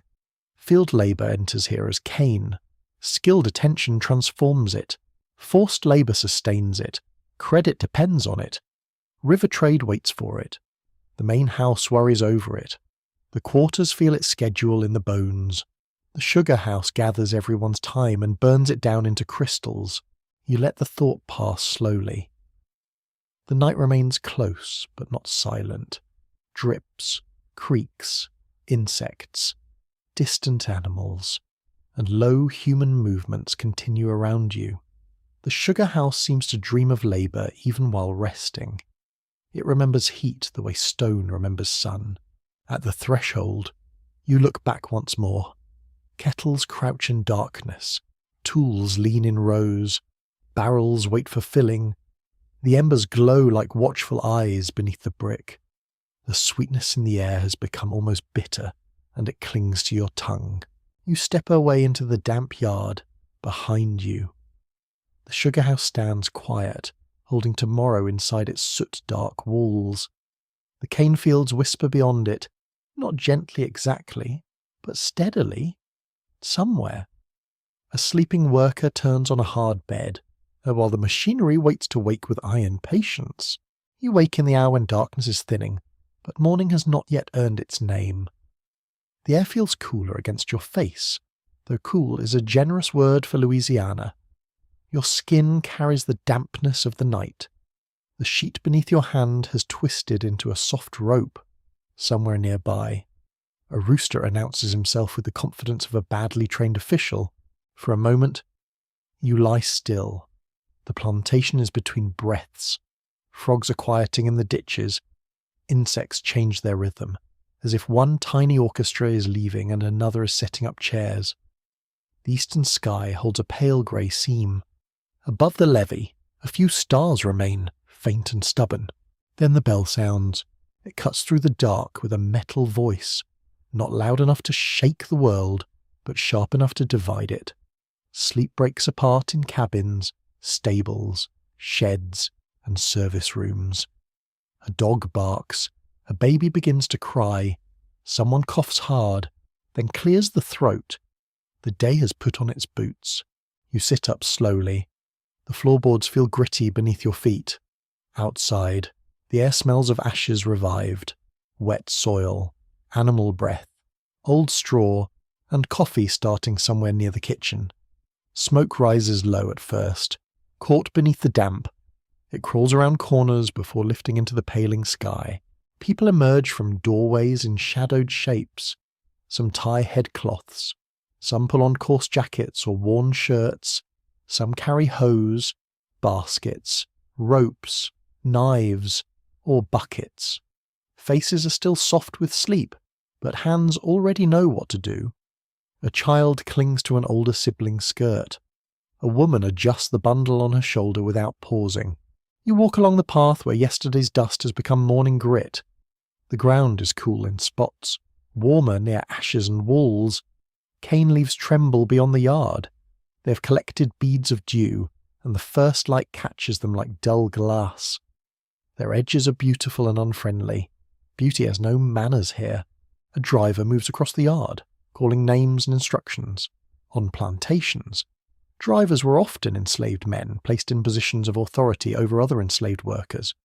Their role could be painfully complicated, involving skill, coercion, negotiation, and danger from both owners and the people they were ordered to supervise. Plantation hierarchy rarely made clean moral lines. It preferred knots. You hear the tone of command ripple through the gathering. People form groups according to task. Field hands will head toward cane rows or drainage work, depending on season and need. Stable hands ready animals. Cooks begin meals that must support many bodies. Carpenters, coopers, smiths, and sugar workers may be sent to order repairs, fuel, carts, tools, or machinery. Everyone belongs to the morning's arrangement, though not by choice. A mainstream fact stands in the dimness. Sugar plantations demanded especially intense seasonal labour, because cane planting, cutting, hauling, and processing had narrow windows. In Louisiana, frost risk made timing even more urgent. A planter could lose much of the crop if cane remained too long in the field or juice sat too long before boiling. Where there was a supervisor nobody could fire, you pass the stable, where the smells grow warmer and sharper. Mules shift in their stalls, their hooves knocking wood. A stable hand lifts a harness from a peg, and the leather creaks like an old complaint. He checks straps, buckles, and collars with sleepy precision. The animals know the routine. That does not mean they approve. One mule turns its head and gives you a long, mournful look. It seems to contain every criticism ever made about mornings. You cannot disagree. The harness settles over its shoulders. Steam rises faintly from its nostrils in the cooler dawn. The stable hand pats its neck, briefly and gently, then reaches for another strap. Outside, oxen stand near a cart, massive and patient. Their hides are slick with dew. A boy carries a wooden yoke with both arms, leaning slightly under its awkward weight. His bare feet press into damp dirt. He pauses to shift his grip, then continues. Childhood here is not a protected country. It is a short road into work. At the kitchen yard, breakfast is already becoming smoke, steam, and motion. Pots hang over coals. Cornmeal thickens in a blackened vessel. Coffee boils dark and bitter. The smell is powerful enough to make fatigue feel briefly negotiable. A woman stirs with one hand while lifting a crying toddler with the other. Her face reveals nothing wasted. Food moves quickly, a portion here, a tin cup there, a piece wrapped in cloth for later. No one sits long, except perhaps the very old or very young. Even chewing seems scheduled. You hear spoons scrape, cups clink, and firewood crack. The morning has many small sounds, all impatient. You step toward the field road. The sky brightens from grey to pearl. Mist clings low over ditches, where water reflects strips of pale light. Mosquitoes hover in delicate clouds, offensively cheerful. Someone slaps an arm, mutters softly, and keeps walking. The insects do not care about human dignity. They are equal opportunity villains. A row of workers moves toward the cane. Their tools rest on shoulders or hang at their sides. The cane field swallows them gradually, first to the knees, then to the waist, then nearly to the head. Leaves brush against clothing with dry whispers, dew-wet sleeves. The air inside the rows feels enclosed, green and close. You follow along the edge, not entering too deeply. Cane fields can confuse direction, especially when rows stretch long and similar. The smell is fresh at first, grassy and sweet. Underneath lies mud, rot, and standing water. Your fingers touch a blade of the leaf, and its edge scratches lightly across your skin. A small line appears, thin and pink. Cane cutting requires strength, rhythm, and endurance. Workers must bend, swing, strip, stack, and move under pressure. The tools are sharp, but exhaustion is sharper. Repetition turns muscle into machinery. Though the body remains vulnerable, hands blister, backs burn, eyes sting from sweat. Clothing clings as the sun climbs. This morning may involve hoeing, ditch clearing, planting, or cutting, depending on the season. In sugar country, drainage is never a side issue. Water must be guided, lifted, blocked, or invited away. The land is rich because it is wet. It is also troublesome because it is wet. Louisiana soil has a talent for making prosperity and misery from the same mud. You see men opening a shallow drain with hose. Each stroke makes a wet chop. Mud lands with soft, heavy sounds. The ditch smells of black earth, sour water, and crushed weeds. Bare ankles shine with mud. Someone pauses to straighten the back, then lowers again before being told. The rhythm continues. Nearby, women and men work among young cane, clearing weeds that compete for strength. A woman's hands move fast at the base of stalks. She knows the difference between useful growth and theft by roots. The sun has not fully risen, yet sweat already darkens her collar. She brushes a mosquito from her cheek without looking up. You hear a child assigned to carry water. The bucket sloshes against small legs. Waterwork seems light only to people who have never carried it far. The handle bites into the palm. The contents spill. The trip repeats. Still, the child walks, jaw set, eyes fixed ahead. Seriousness sits strangely on a young face. A quirky morning detail comes from the way people read signs in animals. Some workers and planters watched ants, frogs, birds, and livestock for hints of rain or heat. If cattle lay down oddly, if birds fed low, if frogs called early, someone might predict change. Not all signs were reliable, of course. The frogs did not publish a weather journal, yet close attention to nature could matter when official forecasts did not exist. You glance toward a line of birds lifting from a ditch. Their wings flash briefly. A man nearby mutters that rain may come by evening. Another disagrees. The sky remains undecided, pale and humid. Weather, like a plunder at accounts, enjoys keeping everyone anxious. Scholars still argue over how enslaved people measured time within forced schedules beyond bells and clocks. Some point to task rhythm, sun position, meals, prayer, songs, and seasons. Others emphasize surveillance, written plantation rules, and industrial timing in sugar production. Both views carry truth. Time here is lived in the body, not merely kept on a mantle. You feel that bodily time around you, a pause to wipe the brow, a faster pace when someone watches, a slower breath taken behind tall cane, a glance toward the sun's climb, a hunger measured by the distance to the next meal. The day becomes a map of strain. The overseer rides along the field edge, sitting stiffly in the saddle. His horse flies with its tail. He carries authority as if it were part of his clothing. Overseers varied in background and temperament, but the role itself served control and extraction. Even a quiet overseer represented force. A peaceful face does not make violent power harmless. The worker's attention shifts subtly when he passes. Shoulders adjust. Tools move with sharp irregularity. Conversation disappears into leaves. The horse's hooves thud against packed ground, then soften near the ditch. The man looks across the rows, measuring pace and order. The field grows quieter than it was. You remain near a live oak at the margin, where a water jar sits in shade. The jar is cool to the touch, damp along its sides. Someone has covered the mouth with cloth to keep out insects and dust. When a worker drinks, the water leaves a dark line on the chin. The cup passes quickly, shade is brief, and brief things become precious. The sun finally clears the low horizon. Light spreads over the cane, the levee, the yard, and the roof lines. What was grey becomes green, brown, red, and gold. The plantation looks almost peaceful in that fresh light. That is how morning deceives the eye. It dresses everything in new colour. Whether or not anything has been made new, you smell crushed cane leaves warming. You hear carts beginning to move behind you, wheels creaking toward the field road. Harness bells or buckles jingle faintly. A man shouts to an animal.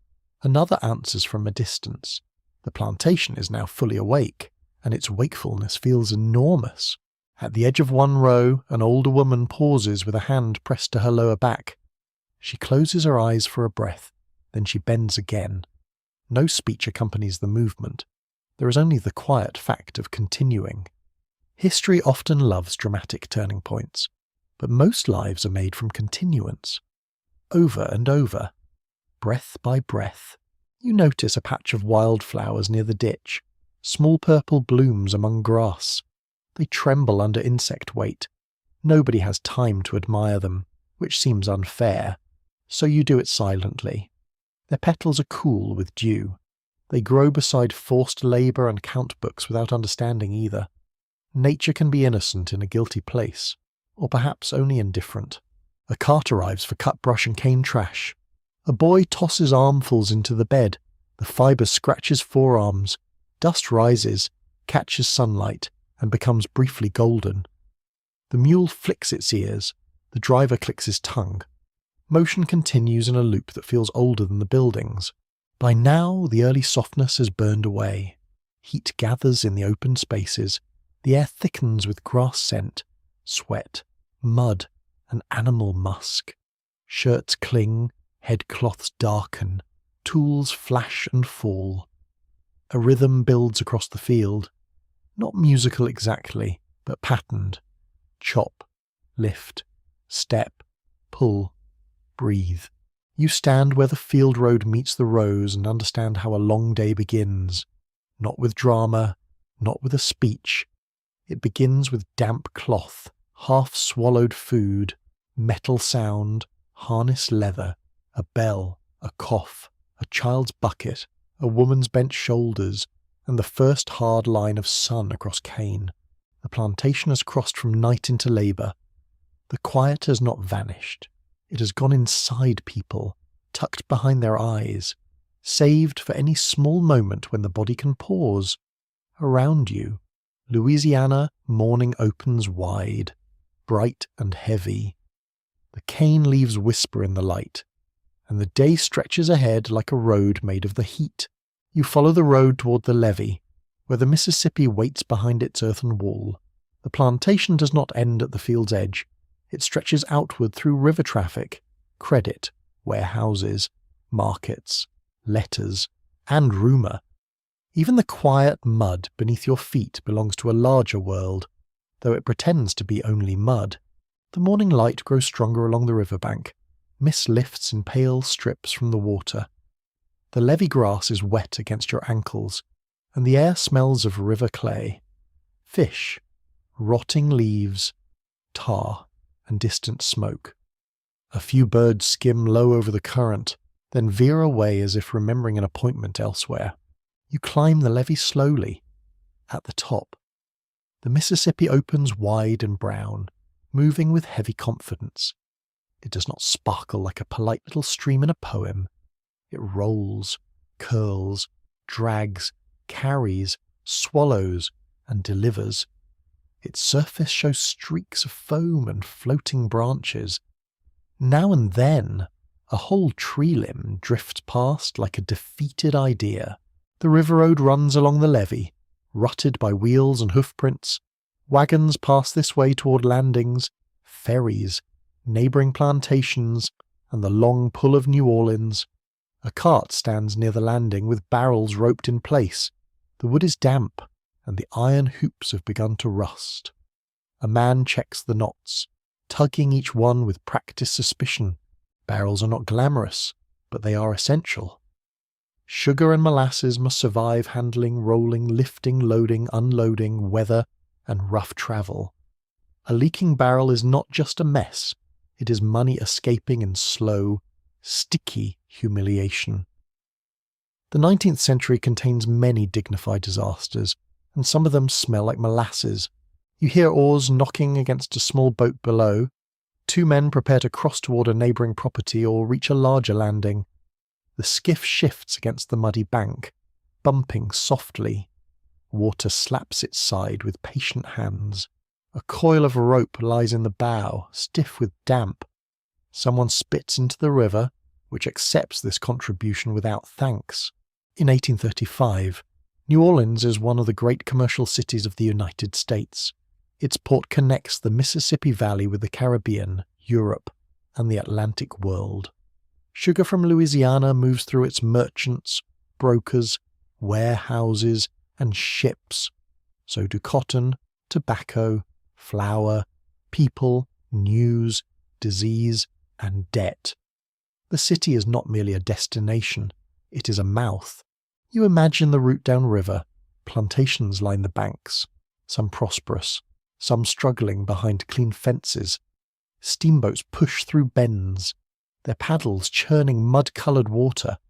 Flatboats drift with cargo and crews who may sell the boat for lumber after arrival. Pilots read snags, sandbars, currents, and hidden dangers the way other people read letters. A whistle sounds faintly from around a bend. At first, it seems like wind stretched thin.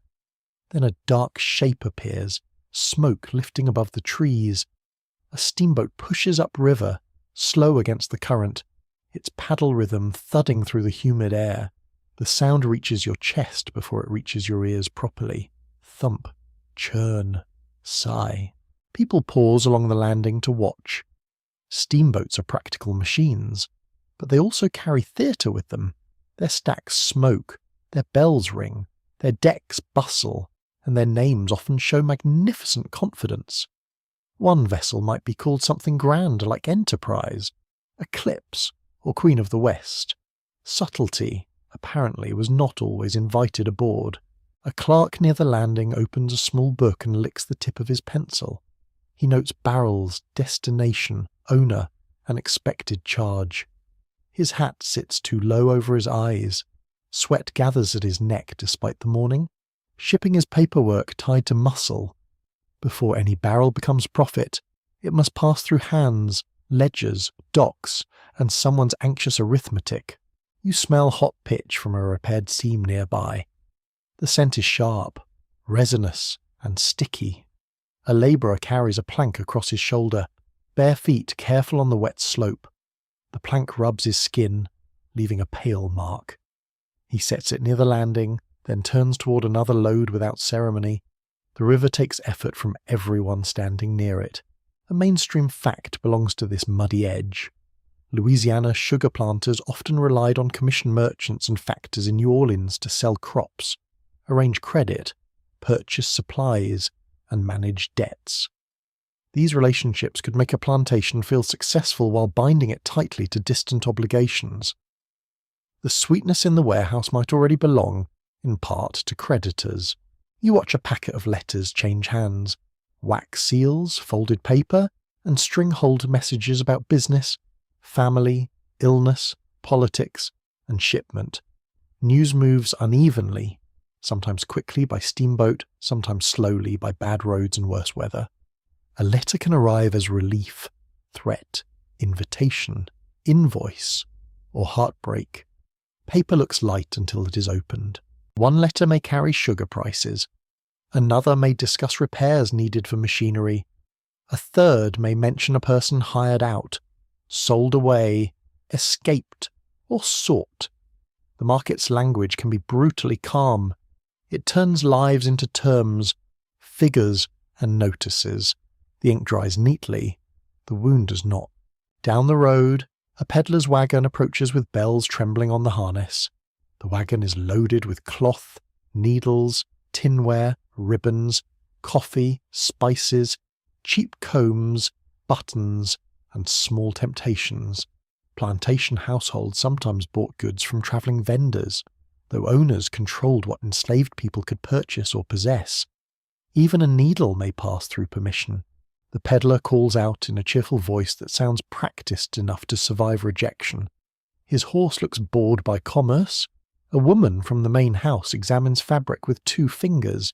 Judging weave and colour, a servant stands behind her, holding a basket.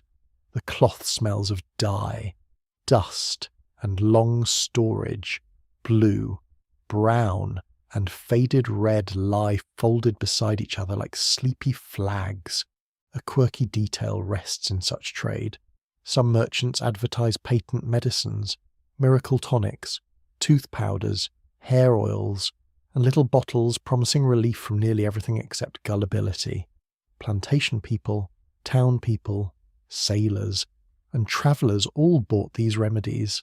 Some contained alcohol, herbs, minerals, or mystery. A few may have helped. Many mostly helped the seller sleep comfortably. You see a small bottle in the peddler's tray, labelled with confident lettering. The liquid inside is amber and suspiciously cheerful. Someone asks what it cures. The peddler replies, with no visible shame, that it strengthens the nerves and purifies the blood. That is quite a lot for one bottle. The horse flicks its tail, perhaps in criticism. Nearby, 2 men discuss a possible shipment. Their voices carry phrases like draft, note, advance, freight, and hogshead. The financial vocabulary sounds dry beside the wet river, yet it controls much of what happens inland. Credit allows planters to buy equipment and supplies before crops are sold. It also traps them when harvests fail. Debt can be invisible, but it has very strong hands. Historians still argue whether Louisiana sugar planters were generally bold agricultural entrepreneurs or dangerously overextended gamblers wrapped in respectability. Evidence supports both portraits in different cases. Some improved mills, experimented with cane varieties, and managed accounts carefully. Others borrowed heavily, expanded too fast, and hoped the weather would behave like a business partner. Weather rarely signs contracts. You feel the uncertainty in the river air. Wealth here is real, yet unstable. A plantation may have fine silver and unpaid bills at the same time. A warehouse may hold sugar already promised against loans. A crop may look magnificent until frost, rot, flood, fire, or panic changes the story. Fortune travels by river, but so does ruin. The steamboat draws closer, its paddle wheel thrashing water into pale foam. Crew members move along the deck, tossing lines and calling instructions. A bell rings, bright and commanding. The boat smells of smoke, steam, oil, wet rope, food scraps, and too many humans sharing too little space. It is progress with elbows. Passengers stand at the railing, a merchant in a light coat, a soldier, a woman holding a parasol against the strengthening sun, a child waving at nobody in particular. Deck hands prepare to take on or drop cargo. Enslaved labourers on shore carry barrels, crates, sacks, and firewood toward the landing. Their bare feet slide in mud. A shout rises when a barrel tips. The barrel is caught before it falls. Everyone breathes again. Molasses would have made the bank treacherous for days. Sticky accidents have long memories. You hear different languages near the landing. English, French, perhaps Creole French, maybe Spanish, maybe German from recent immigrants, and African-influenced speech shaped by generations of forced movement. Louisiana's river world is linguistically rich, and sometimes everyone understands just enough to bargain. Commerce is very motivating for vocabulary. A free man of colour, dressed neatly in a worn coat, speaks with the clerk about carpentry work needed downriver. Free people of colour in Louisiana occupied varied and often precarious positions, especially as laws tightened during the 1830s. Some owned property, practiced trades, or built respected communities. Their freedoms were real, but vulnerable to white anxiety and changing legislation. You notice how people look at him, or avoid looking. Status here is read quickly through clothing, skin colour, speech, papers, occupation, and who dares to stand where. The riverbank appears open, yet invisible lines cross it everywhere. A person can move along the same road and still travel through different worlds. A small market forms near the landing. A woman sells eggs from a covered basket. Another offers herbs tied with string. Someone has fish on a board, silver scales dulling in the heat. The fish smells sharp, clean, and slightly muddy. Flies arrive as if invited by engraved card. A boy waves a branch over the display with heroic futility. You see coins pass from hand to hand. You also see barter, a repaired handle for eggs, a bundle of greens for thread, a message carried in exchange for tobacco. Enslaved people sometimes participated in informal markets, selling produce, poultry, crafts, or services when allowed, tolerated or hidden.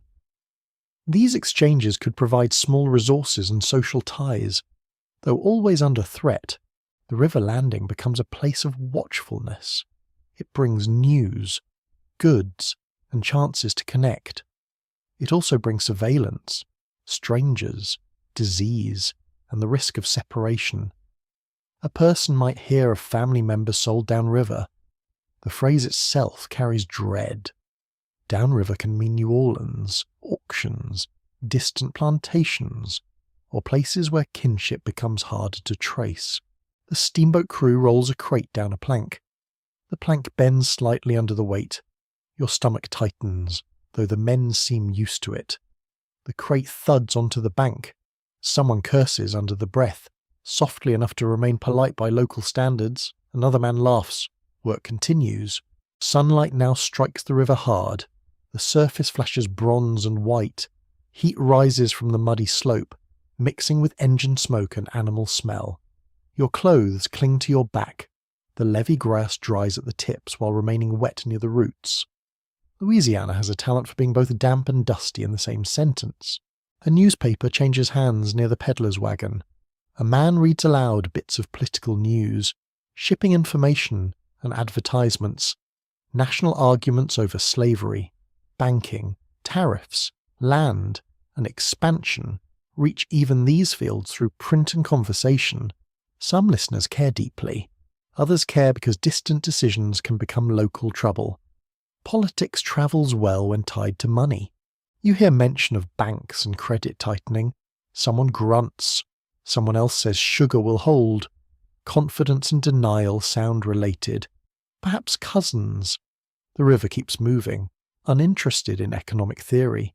It has seen booms, failures, wars, floods, and men who believed their ledgers made them permanent. At the edge of the landing, an enslaved boatman coils rope with elegant speed. Boatmen often carried knowledge of currents, routes, landings, and communities along the river. Their mobility could make them valuable and closely watched. They might carry messages, trade small goods, hear news, and learn where patrols stood. Movement is information.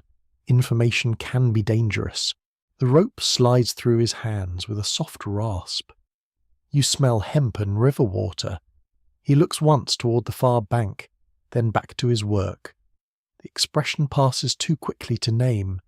Perhaps he's measuring distance, perhaps only checking weather. The river offers possibilities, but not promises. By late morning, the landing grows louder, wheels grind, men call, animals snort. The steamboat bell rings again. Smoke drifts low before lifting into the white sky.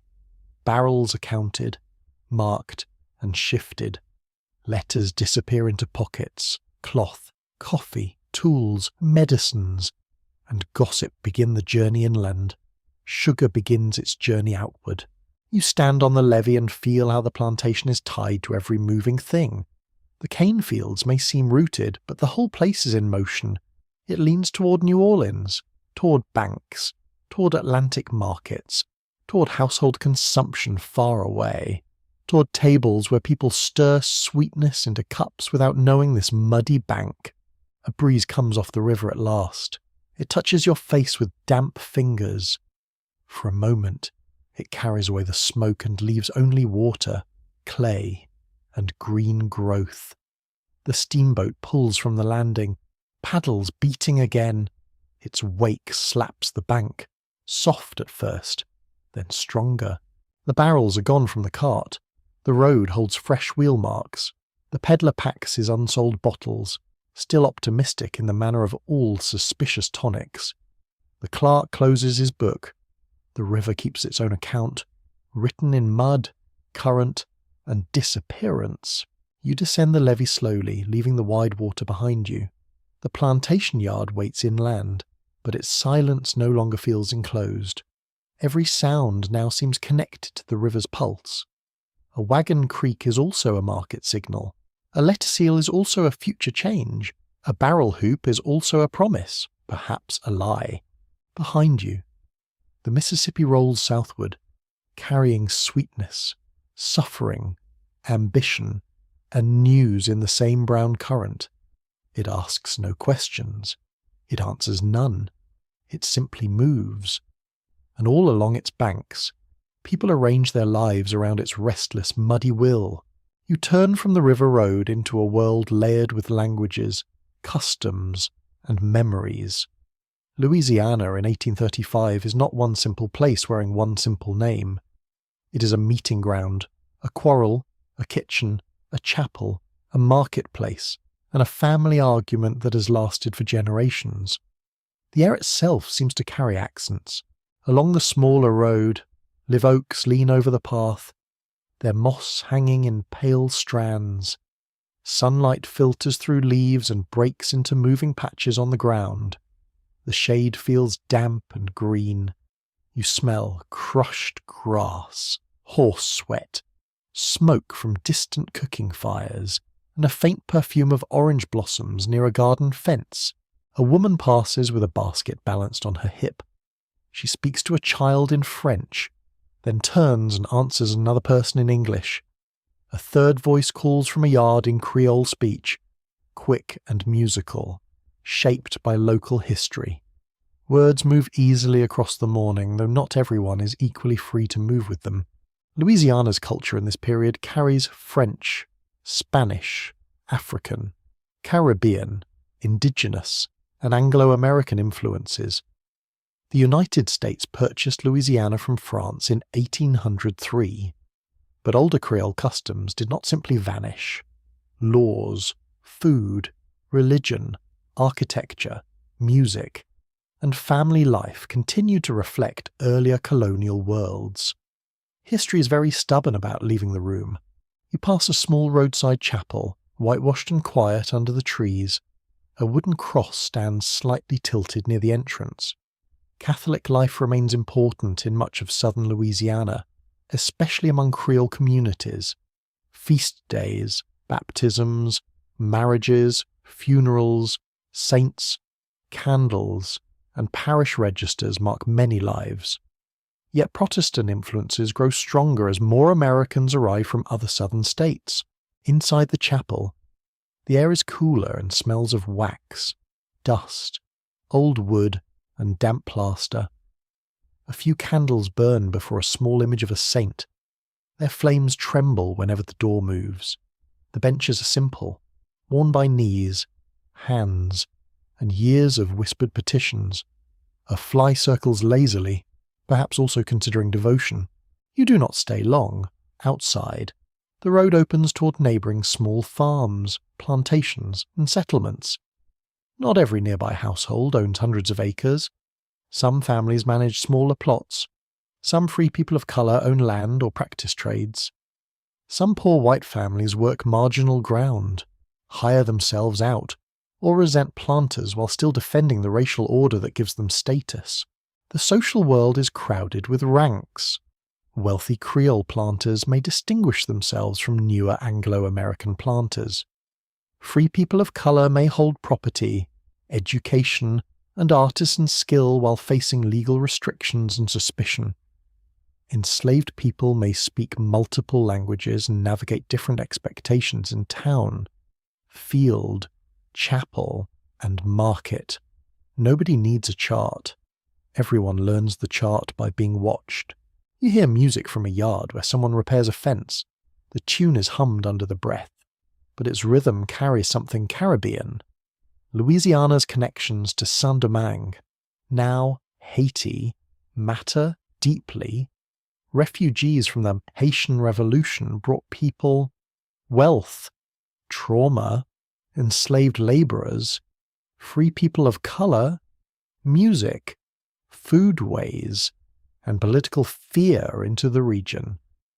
The past crossed the Gulf and unpacked itself. A mainstream fact sits here plainly. After the Haitian Revolution and the turmoil in the Caribbean, Louisiana received thousands of migrants connected to Saint-Domingue and Cuba. Their arrival influenced New Orleans and the surrounding countryside in language, cuisine, religion, labour systems, and racial politics. Sugar planters also watched Haiti with anxiety, because successful slave revolution terrified them. You notice how fear shapes conversation. A planter may praise liberty in public politics, then fear liberty in the mouths of the enslaved. A merchant may speak of markets while remembering uprisings. A priest may record baptisms among people whose family names have already been torn apart. Louisiana's beauty does not erase its nervousness. It often perfumes it. At a nearby house, shutters are painted a soft blue-green. The building sits raised on brick piers, with a gallery shaded by a deep roof. This Creole style favours airflow, shade, and separation from wet ground. French doors open onto the gallery rather than a central hall. The house seems designed to breathe sideways. In Louisiana, that is not elegance. That is survival with trim. A woman in a dark dress sits on the gallery shelling peas into a bowl. The peas strike the wood with tiny taps. She speaks to an older man in French, and he answers slowly, with long pauses. Their voices are calm, but you sense old disagreements folded into them. Family history here can involve land grants, marriages, inheritances, lawsuits, dowries, and secrets kept politely under tablecloths. The yard smells of peas, damp bricks, and coffee roasting in a pan. Coffee is not merely a drink in Louisiana households. It is social glue, stimulant, comfort, and excuse for conversation. Chicory will become famous in later New Orleans habits, though coffee customs are already rich. Some cups are strong enough to make even the dead reconsider their schedules. You smile faintly at the thought. Then you notice a small shrine tucked near the doorway, with a holy image, a bit of ribbon, and flowers wilting in a cup. Catholic objects could sit beside older protective practices without everyone explaining the arrangement. People often live comfortably with mixtures that scholars later spend years trying to label. A quirky tidbit belongs to Louisiana's household charms: blue paint, shells, bottles, iron objects, Herbs and blessed metals might all be used in protective ways by different communities. Some people would call one item religious and another superstitious, depending mostly on who was using it. Classification, as usual, enjoys wearing expensive shoes and stepping on ordinary life. You continue down the lane and reach a small gathering near a blacksmith's shed. The smith works at an anvil, each strike ringing through the thick air. Sparks jump, brief and orange. The smell of hot iron, charcoal, hoof, and sweat surrounds the shed. A horse waits nearby, shifting its weight with understandable concern. Blacksmiths and other artisans hold important positions in rural Louisiana. Some are enslaved, some free, some hired, some tied to plantation shops, and some working independently. They repair tools, shoe horses, mend wheels, shape hinges, and keep the machinery of daily life from collapsing into theatrical inconvenience. Civilization often depends on someone with a hammer. A free man of colour stands near the shed, discussing a repair in careful terms. His clothes are plain but neat. His manner is steady. In Louisiana, the free community of colour includes artisans, property owners, veterans, musicians, shopkeepers, and families with long local roots. Their presence complicates any simple division of society into only enslaved and white. Complexity, naturally, makes authorities nervous. Historians still argue whether free people of colour in antebellum Louisiana found more opportunity through the older Creole order or faced steadily worsening restrictions under American influence. Both patterns appear across different decades and places. Some families built wealth, education, and cultural influence. Yet laws and white fears increasingly narrowed their room to manoeuvre. You see that tension in gestures. A greeting may be polite but measured. A pause may last slightly too long. A document in a pocket may matter more than the cloth on a person's back. Freedom can exist and still be surrounded by questions. It can be recognised and threatened in the same afternoon. From the blacksmith shed, you hear talk of a dance planned near a neighbouring settlement. Music in Louisiana crosses social spaces, though not equally. Fiddles, drums, banjos, accordions, flutes, and voices carry tunes between cabins, town squares, military bands, churches, and private houses. Rhythms change as they travel. A melody may wear French words in one place and African patterns in another. You imagine an evening gathering where feet move on packed earth. The air would smell of dust, sweat, candles, and food. Someone would argue about the proper step. Someone else would ignore them with grace. Dance rules are like government rules. They exist partly so humans can enjoy breaking them carefully. The road bends past a small stand of cane, then towards cypress and palmetto near lower ground. There, a man gathers Spanish moss from a branch with a pole. The moss trails down in grey-green bunches. It will be dried, cured, and used for mattress stuffing, upholstery, or packing. Fresh moss can hold insects and dampness, so wise people treat it before sleeping on it. Nature gives gifts, then nature adds bugs, because balance matters. You touch a strand that has fallen near the path.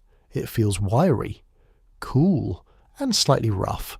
Spanish moss is not actually moss, but an air plant. It grows from trees without feeding on them like a parasite. Still, it can make an oak look haunted by laundry from another century. Louisiana scenery does enjoy drama. Near the low ground, you smell bayou water, mud, and decaying leaves. Frogs plop into the shallows as you approach. Cypress knees rise from the wet earth like knuckles. A heron stands in patient judgment near the bank.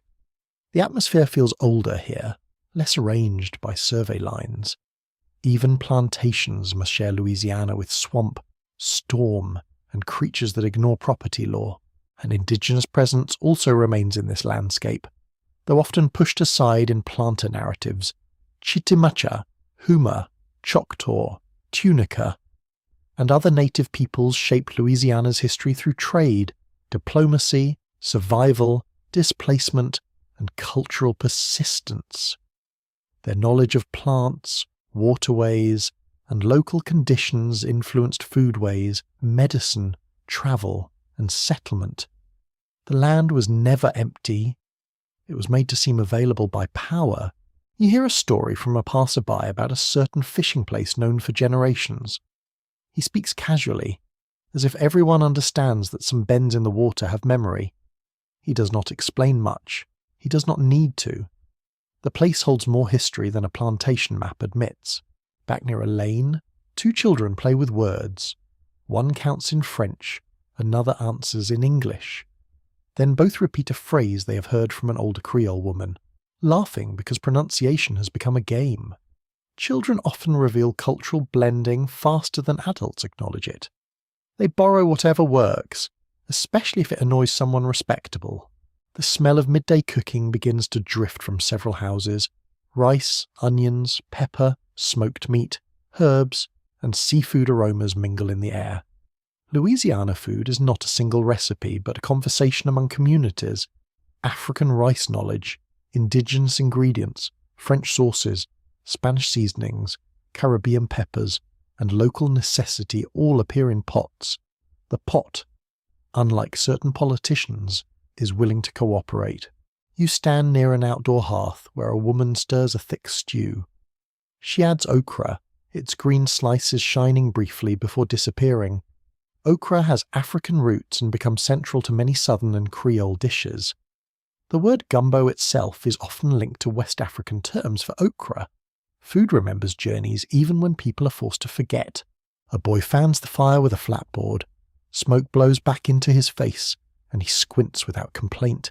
The stew bubbles slowly. Its smell is savoury, smoky, and slightly earthy.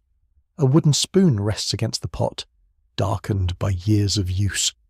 Someone has carved initials into its handle, half worn away. You begin to understand that culture here is not decoration. It is how people survive heat, law, hunger, work, faith, illness, loneliness, and pride. It is the way a roof is shaped, a saint is addressed, a child is named, a sauce is seasoned, a song is bent, a story is told, a door is guarded, a grave is remembered, the landscape hums with overlapping worlds. A Catholic bell may ring while a protective charm hangs near a threshold. A French surname may belong to a family with African ancestry, European kin, and Caribbean memory. An English legal document may try to define relationships that local custom understands differently. The paper insists. The people complicate. Late in the day, the light turns honey-coloured over the road. Dust rises behind a passing horse and hangs low in the humid air. The chapel cross, the smithy roof, the garden fence, and the mossy oaks all glow for a few quiet minutes. This beauty does not purify the place. It simply exists beside everything else. You pause under the trees and listen. A hammer rings. A woman laughs in French. A child sings nonsense. A rooster scratches. A distant cart groans. Somewhere, someone prays. Somewhere, someone bargains.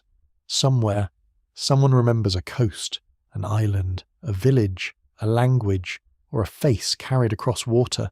The plantation world is never isolated. Around it, Creole Louisiana breathes in many voices. Some voices are welcomed, some are controlled, some are hidden for safety, some survive only in rhythm, seasoning, gesture, and memory. The air is thick with them, soft and restless. You let the layered sounds settle around you like evening mist. The road ahead is quiet now, but not empty. It holds footsteps from many peoples, some recorded proudly, some barely recorded at all. Beneath the sugar country's order lies a deeper pattern, braided from cultures that refuse to become simple. You walk toward the quieter edges of the plantation, where official eyes do not always linger. The main paths are clear, beaten down by carts, shoes, hooves, and command. These smaller paths are different. They bend around brush, pass behind cabins, slip near ditches, and vanish where tall grass leans over them. They are made by need, habit, and caution. The air is warmer now, thick with late-day dampness. You smell crushed mint, mud, smoke, sweat, and the green bite of herbs growing near a fence. Gnats hover in a patch of light. A dragonfly moves above the ditch with bright, impossible quickness. The plantation's public order fades slightly here, though it never disappears completely. A woman kneels beside a small garden plot, pressing soil around a young plant. Her skirt is tucked carefully to keep it from the damp earth. Her hands move with confidence. She does not waste motion. Around her grow peppers, beans, onions, herbs, and a few plants whose names outsiders might not know. Some are food, some are medicine, some may be both. Provision grounds matter deeply in enslaved life. They help supplement rations, nourish families, create small exchanges, and preserve agricultural knowledge. A patch of soil can become a cupboard, pharmacy, market stall, classroom, and memory bank. It is not freedom, but is agency under pressure. That distinction is small only to people who have too much freedom. You crouch near the edge of the plot. The soil is soft and warm beneath your fingers. It smells rich, with a faint sourness from moisture and compost. A line of ants crosses a leaf, very busy with matters they refuse to explain. The woman brushes them away gently, because even irritation can have manners when the plant is useful. She pinches a leaf and holds it to her nose. Then she places it in a small bundle beside others. The bundle contains bitter herbs, fragrant sprigs, and roots wrapped in cloth. You smell peppery heat, sharp greenery, and something almost lemony. The scents rise and separate in the humid air. Each one seems to carry a purpose. Healing knowledge travels through hands, stories, kitchens, forests, and sick rooms. Enslaved healers often drew from African botanical traditions, indigenous plant knowledge, European household remedies, and careful observation of local environments. Some plants eased coughs, cramps, skin irritation, fever, or digestive trouble. Others were used in childbirth or spiritual protection. The line between medicine and meaning could be beautifully thin. A mainstream fact rests in this garden. Enslaved people throughout the southern United States used provision plots and informal economies to support their families, trade goods, and create limited spaces of independence. In Louisiana, sugar country, these activities existed alongside exhausting labour demands and strict control. The garden's quiet growth does not soften the system. It reveals people working against its hunger. You hear a soft whistle from behind a shed. A young man appears carrying a basket of eggs, hidden under leaves. Chickens scratch freely nearby, though ownership may be tangled by plantation rules, custom, and permission. He glances around before passing 2 eggs to an older woman. She gives him a twist of tobacco and a look that says no words are required. Informal trade often works through trust. Eggs, vegetables, fish, repair work, sewing, herbs, small crafts, news, and favours can move between people. Some exchanges are tolerated because owners benefit indirectly. Others are hidden because they suggest independence. A little trade may buy cloth, salt, a tool, a ribbon, a pipe, or time with someone beyond the plantation. Small things are not small when choice is scarce. You follow the garden path toward a cluster of trees. There, a man works on a wooden handle, shaving it smooth with a blade. Each curl falls pale against the dark ground. He tests the grip in his palm, then pares another thin strip. The handle may belong to a hoe, an axe, or a homemade tool. Repair is survival made visible. Beside him, a boy watches closely. The man does not lecture. He simply turns the wood and lets the boy see. The lesson passes through silence, angle, pressure, and patience. How to judge grain. How to keep the blade from biting too deep. How to make a tool last when replacements depend on permission. Knowledge sits in the wrist. A quirky tidbit belongs to these handmade objects. Archaeologists sometimes find altered buttons, carved pieces, beads, pipe fragments, gaming pieces, and personalised tools around plantation sites. The objects may be humble, but they show imagination under constraint. A broken dish can become a token, a scrap can become a charm. Humans are extremely rude to despair that way. You hear tapping near another cabin. A woman repairs a clay pipe with wire, though the stem is cracked and stubborn.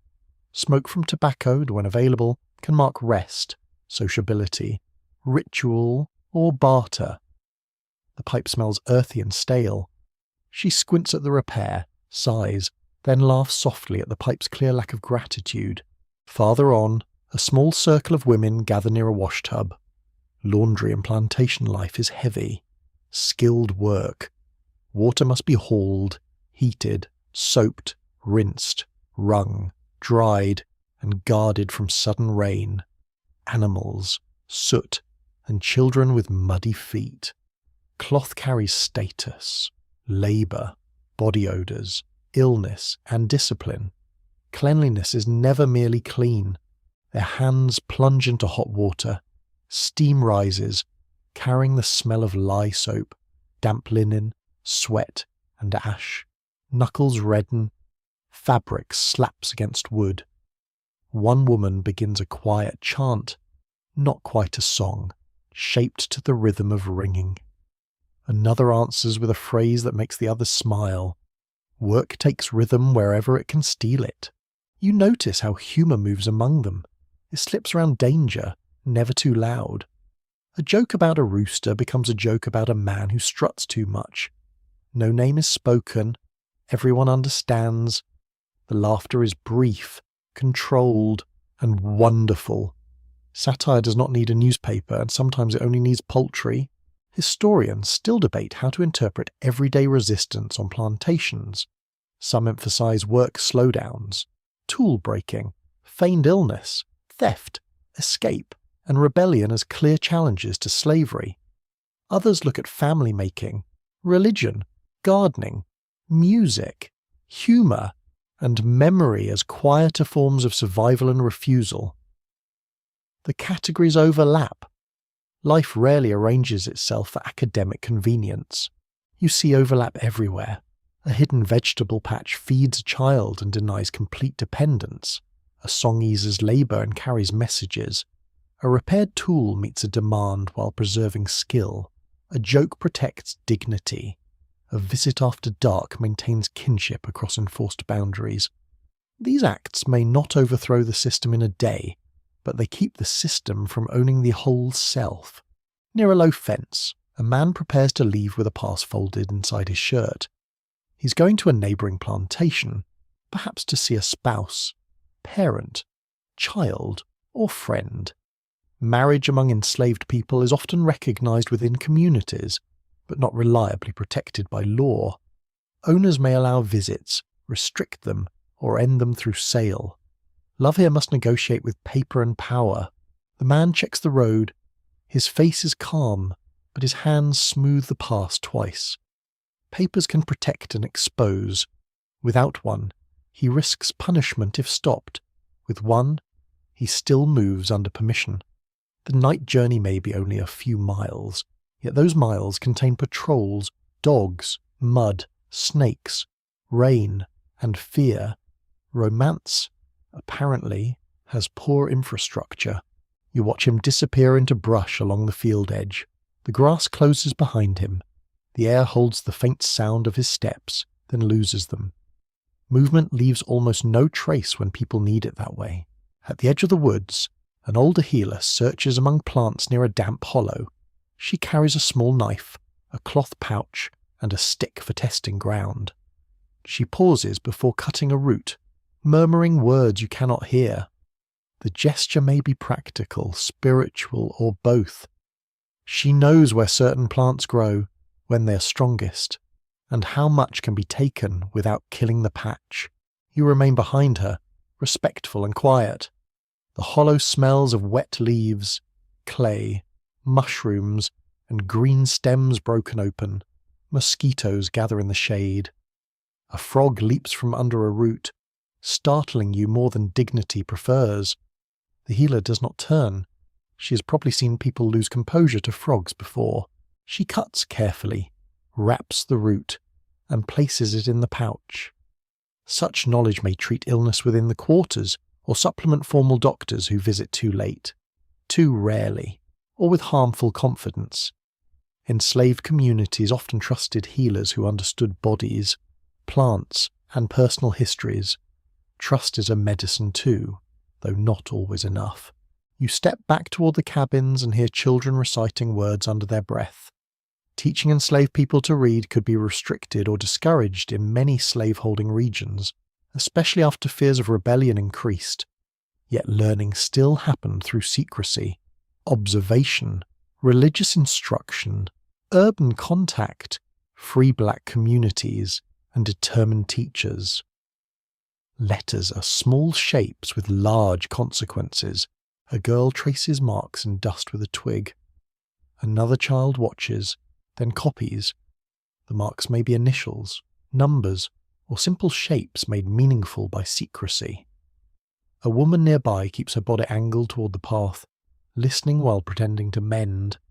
She can stop the lesson quickly if needed. Education, in this place, has ears. The dust feels powdery under your fingers.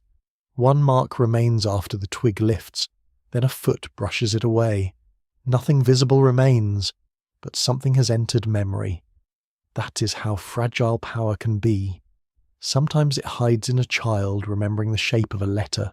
A man seated under a tree tells of a relative who hired himself out in town and learned prices, routes, and names of officials. Hired labour arrangements vary widely and often exploit enslaved workers while allowing limited mobility or earnings. A person might return with coins, a tool, a story, or a warning. Urban knowledge can loosen a plantation's imagined isolation. Someone asks whether a certain road is watched.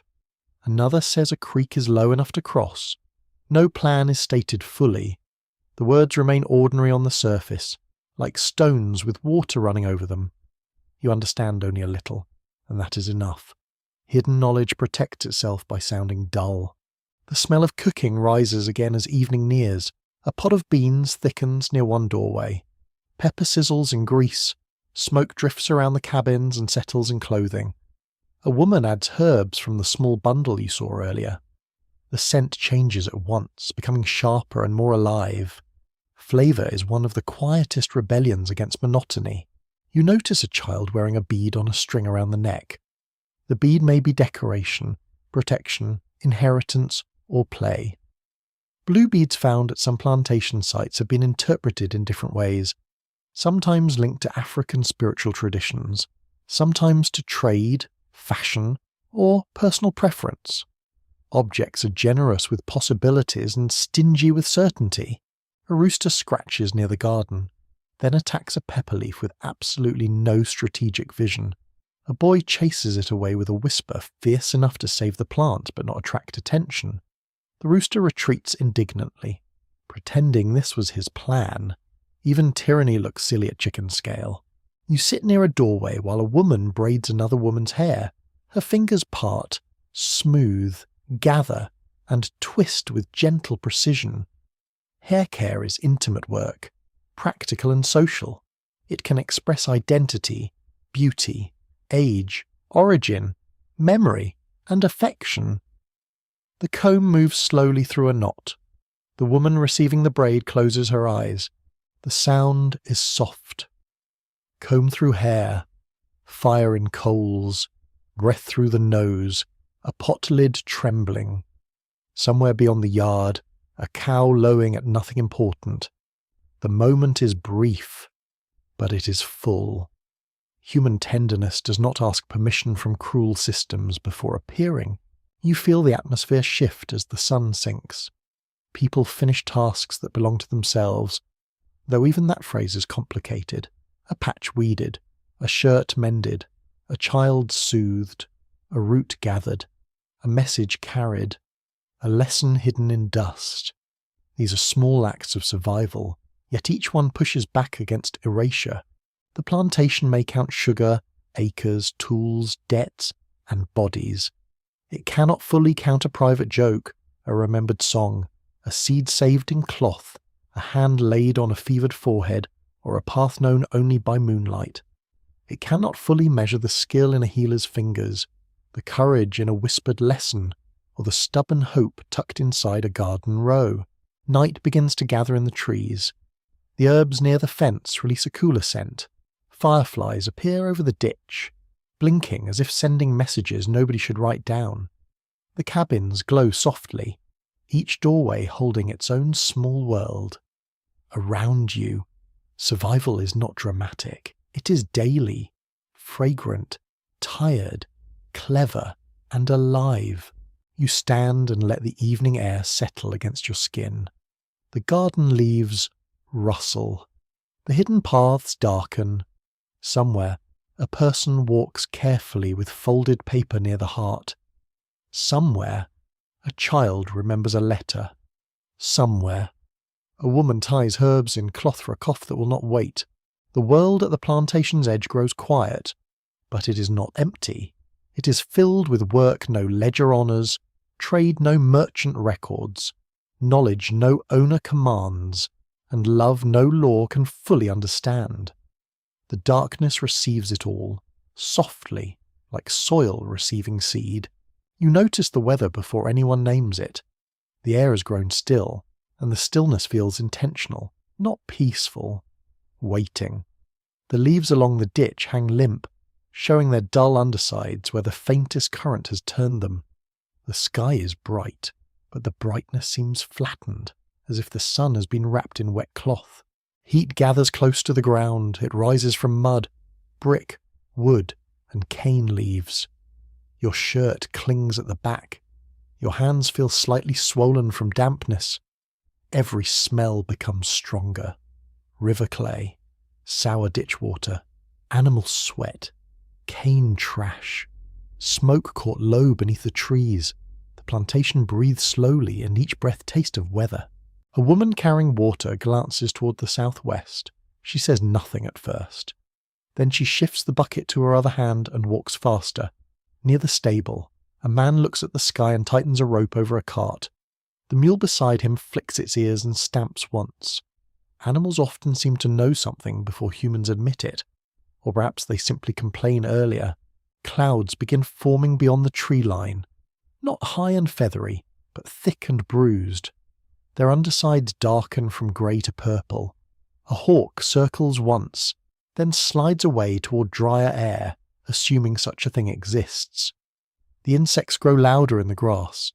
Frogs start calling from the ditch, though daylight still holds. Somebody mutters that rain will come hard. Sugar country depends on water, yet fears it constantly.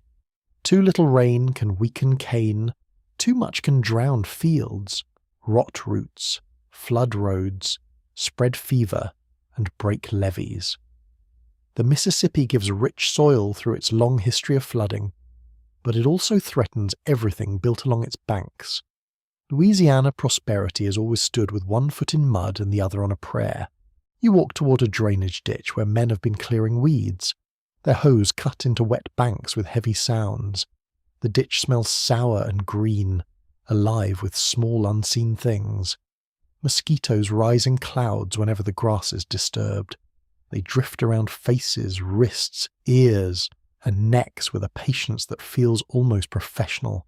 A mainstream fact sits heavily in the air. Lowland plantations in Louisiana were vulnerable to malaria, yellow fever, dysentery, and other illnesses that flourished in warm, wet environments. People in the 1830s did not yet understand mosquito transmission. Many blamed bad air, rotting vegetation, night dampness, acids, or seasonal vapours. They were wrong about the cause, but painfully right to fear the place. You feel how easily fear could grow from the senses. The ditchwater barely moves. A green film gathers at the edges. The smell is stagnant, earthy, and faintly rotten. When wind fails, the air seems to sit on the skin like a hand. If sickness followed such days, who would not suspect the air itself? Near the quarters, an older man sits in the shade with a blanket around his shoulders despite the heat. Fever has made him cold. His face shines with sweat, and his eyes drift toward the doorway without fixing on anything. A woman places a damp cloth on his forehead. The cloth smells of water, vinegar, and herbs. Her movements are calm, but her mouth is tight. Plantation illness exposes every inequality. Owners may call doctors when they fear losing labour, household stability, or family members. Enslaved people often rely on community care first, especially when formal medicine is late, harsh, expensive, or distrusted. A fevered body becomes a site where skill, affection, profit, and fear all gather.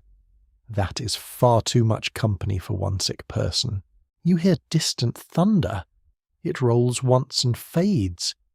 The sound is low, like a barrel crossing a wooden floor far away.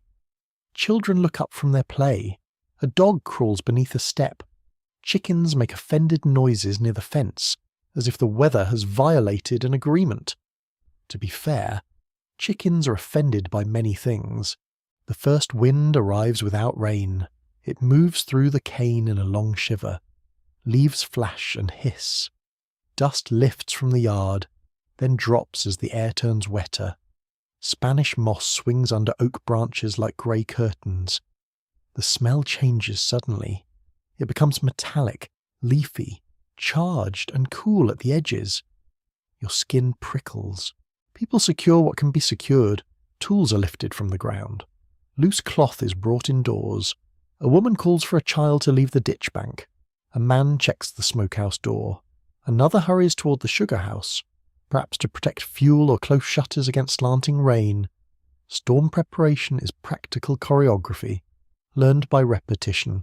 Louisiana storms can arrive with theatrical confidence. Wind, rain, lightning, and sudden darkness sweep across fields that moments earlier shimmered with heat. Hurricanes are a greater seasonal terror near the Gulf, but ordinary thunderstorms can still flood paths, frighten animals, damage cane, and turn roads into soup.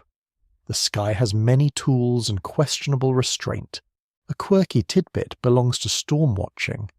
Some people believe that covering mirrors, turning sharp tools, or placing certain objects near thresholds might protect a house from lightning or ill fortune. Others watch the behaviour of birds, ants, and cattle with equal seriousness. Weather prediction before modern instruments was part observation, part custom, part prayer, and part confident guessing in damp shoes. You see a woman pull a metal pan from an outdoor table and tuck it under the eaves. She touches a small medal near the door frame, then keeps moving, whether habit, faith, or both. The gesture is quick and unadvertised. The thunder answers with poor manners. Rain begins in large drops. Each one strikes dust hard enough to leave a dark star. Then the drops multiply. Within moments, the yard is spattered, then shining, then blurred beneath falling water. The sound fills everything. Roofs drum, leaves slap, ditches chatter, barrels thump.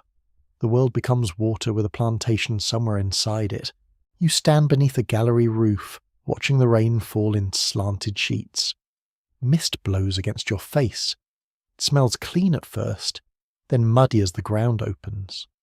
Water runs from roofs in ropes. It splashes into barrels and churns the yard into slick brown patches. Bare feet move carefully. Shoes become less useful and more decorative than anyone would like. Lightning flashes, and for one bright second the cane field appears silver white. Every stalk, fence, wagon, and tree stands sharpened against the storm. Then darkness folds back in. Thunder cracks overhead. A child cries out. Someone laughs softly to soothe the fear, though the laugh trembles at the end. Inside a nearby cabin, the air grows crowded. People gather away from leaks and doorways. Rain taps through one weak place in the roof, dripping into a pot placed beneath it. The pot rings with each drop. A woman shifts bedding away from the wall. A man presses a rag into a gap between boards. The room smells of wet clothes, smoke, damp wood, and bodies kept close. Storms reveal construction, A well-built roof earns gratitude. A poor one becomes an indoor weather system.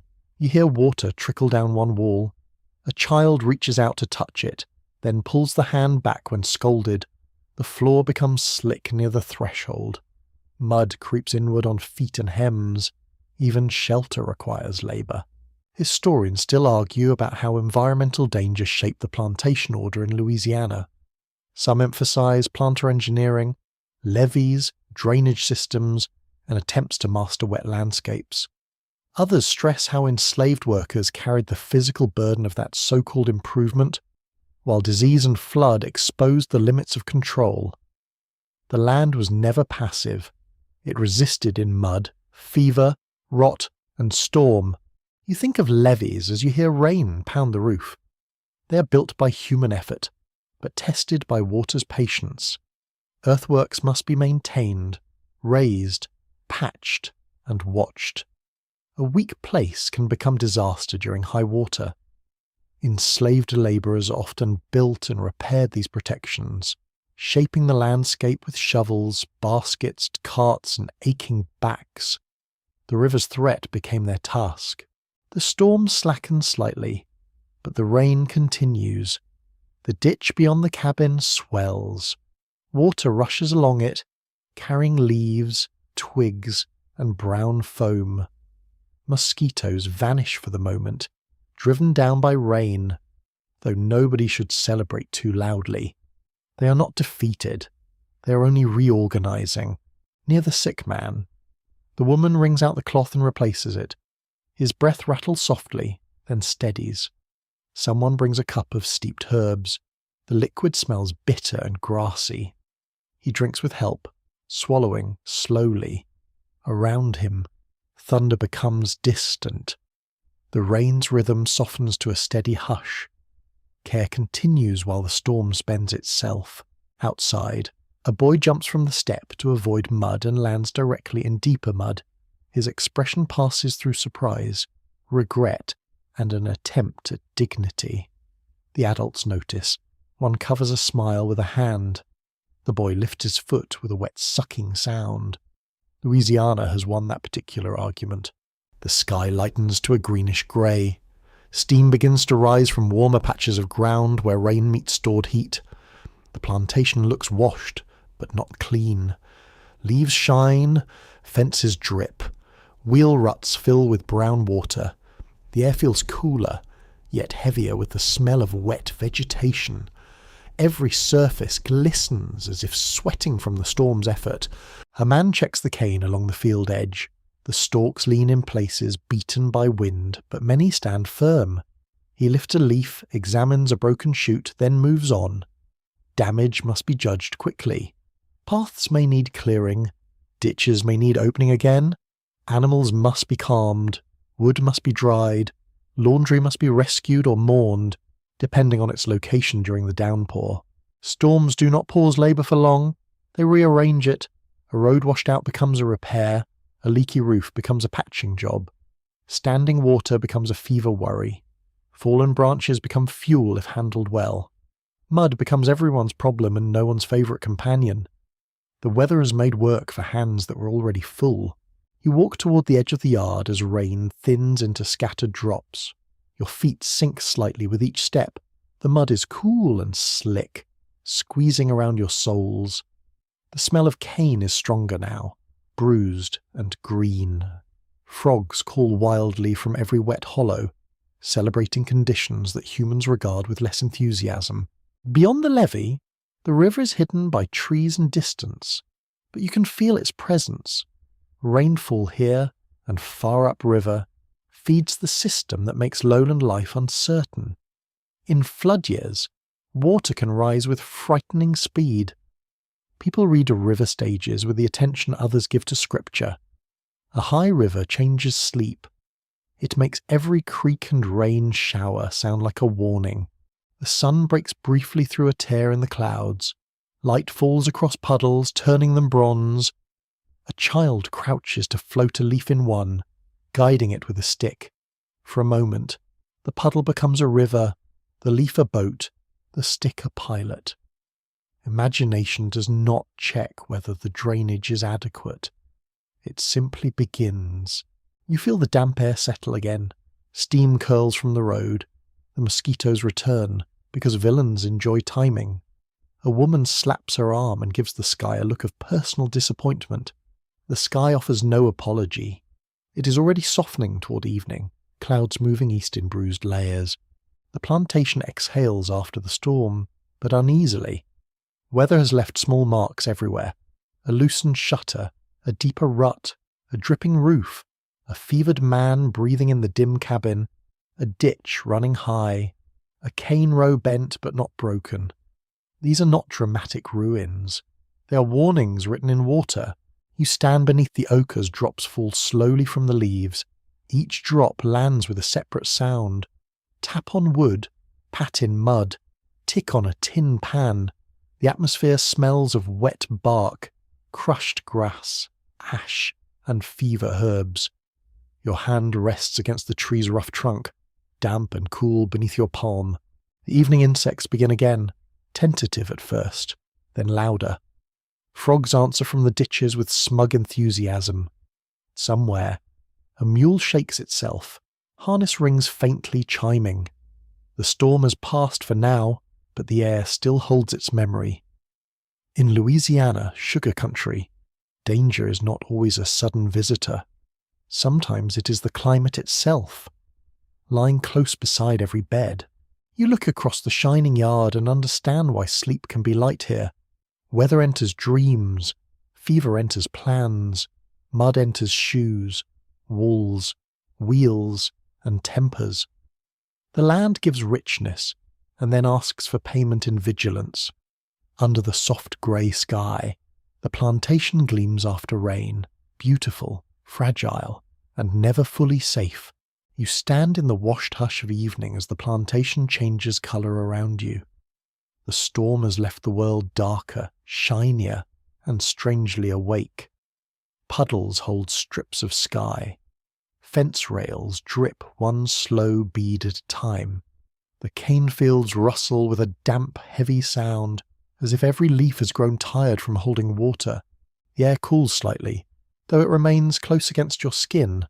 You smell wet bark, bruised cane, chimney smoke, mud, and the faint sour sweetness of molasses.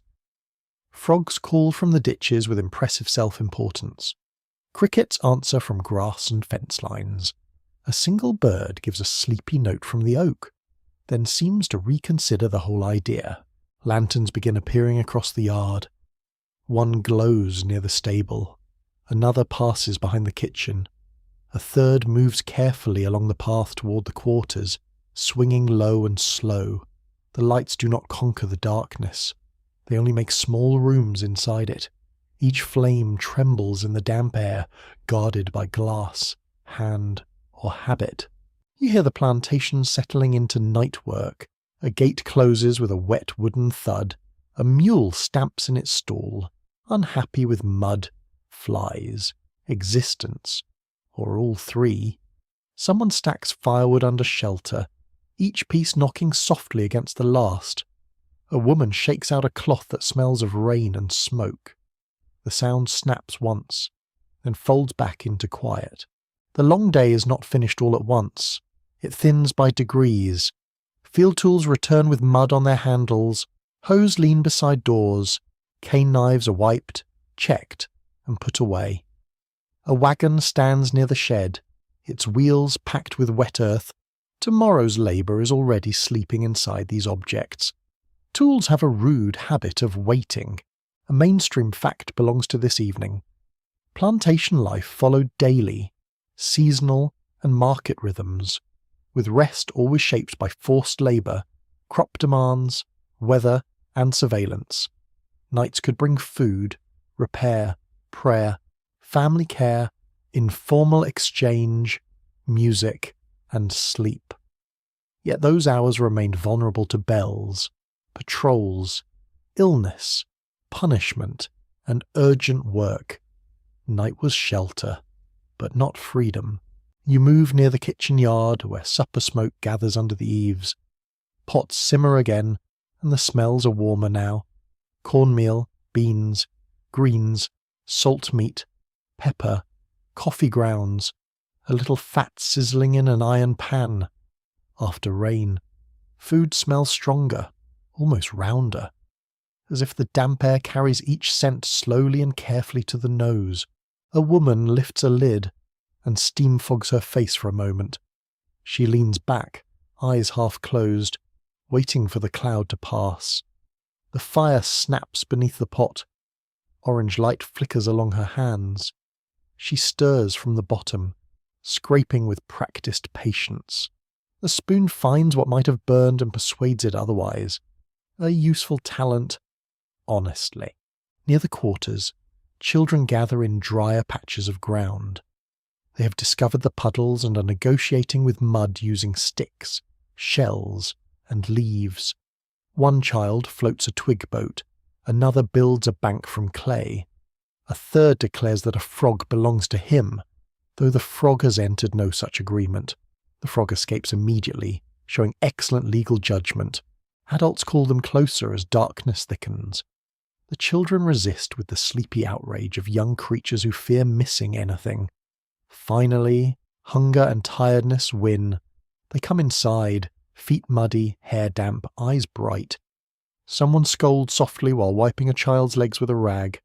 The rag leaves streaks. The mud remains emotionally committed. Inside a cabin, supper is divided.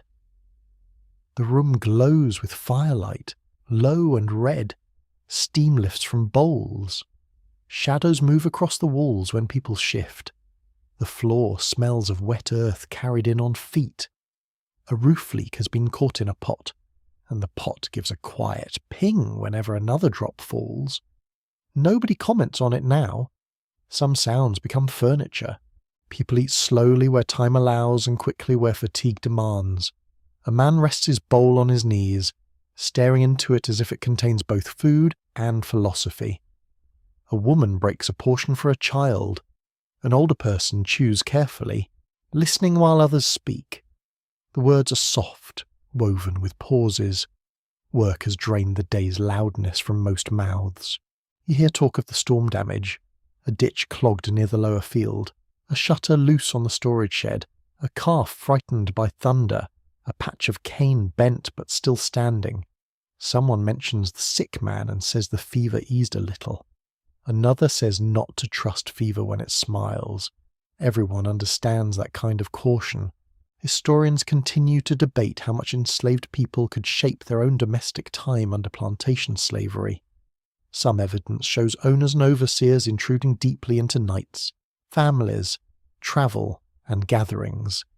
Other evidence reveals communities preserving kinship, worship, foodways, skilled work, and emotional life despite those intrusions. Both realities can be true, which is inconvenient for simple stories and very normal for human life. You feel that truth inside the room. Control presses from outside, but life grows within. A mother checks a child's forehead. A young man repairs a sandal strap with cord. Two women compare garden growth after the rain. An old man asks for a little more pepper, because apparently age does not always bring surrender. Someone laughs quietly and gives it to him. At another doorway, a small group gathers for prayer. The words are hushed, not theatrical. A hand rests on a shoulder. A head bows. Firelight catches cheekbones, closed eyelids, and damp hair. The prayer asks for strength, protection, healing, and perhaps something too dangerous to say plainly. Faith here is not only comfort, it is language for endurance and hope. Outside, the planter's house is lit more brightly. Lamps shine behind shutters, and the gallery posts stand pale in the moon's first light. Supper dishes there may include finer flour, preserved fruit, coffee sweetened without thought, and wine from a locked cupboard. A piano might be open for a few polite songs. The notes could drift over the yard, softened by distance and damp. You listen as faint music reaches the night. It is formal, careful, and slightly out of tune from humidity. The melody floats above mud, cabins, tools, animals, and standing water. Perhaps someone inside believes it proves refinement.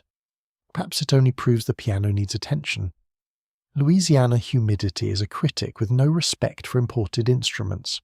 A clerk or planter may still sit with accounts by lamplight.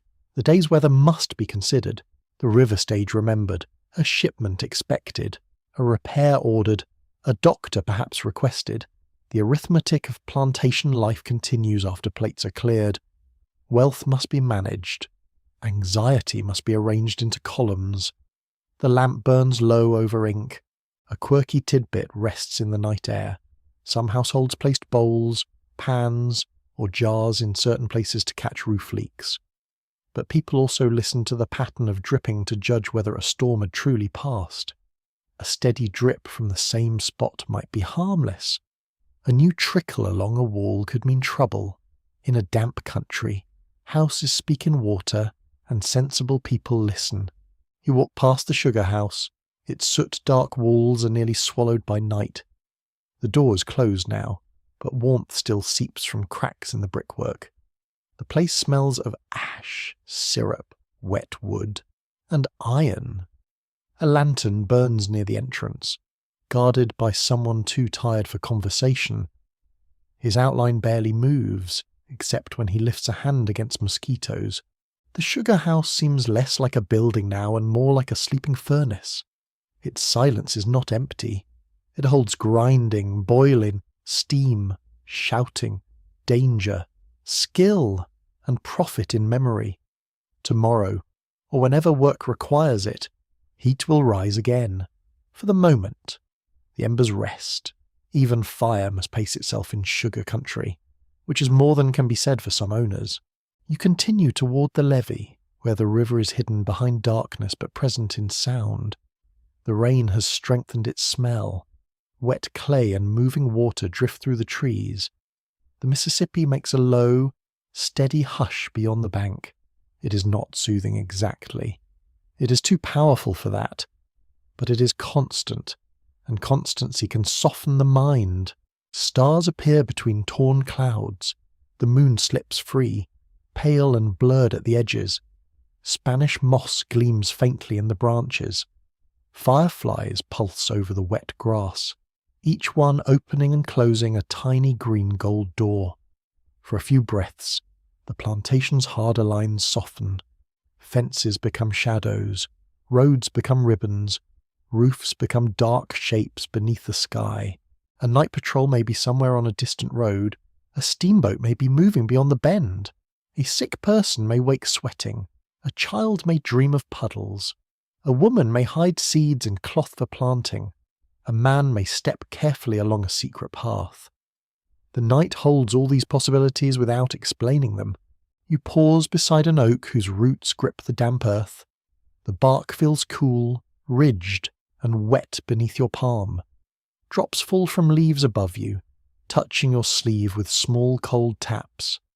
The scent of the tree is deep and green, mixed with mud and rain. Its branches spread wide, older than many agreements humans have made beneath them. You think about memory in a place like this. Some memories are written in ledgers, letters, maps, bills, and property records. Others survive through songs, recipes, family stories, burial places, tool marks, garden seeds, and names carried quietly forward. The official record speaks loudly because it had paper. The human record often whispers because it had to survive. The plantation rests around you, but rest is unevenly given. Some sleep on thick mattresses behind nets and shutters. Some lie crowded on straw, moss, boards, or patched bedding.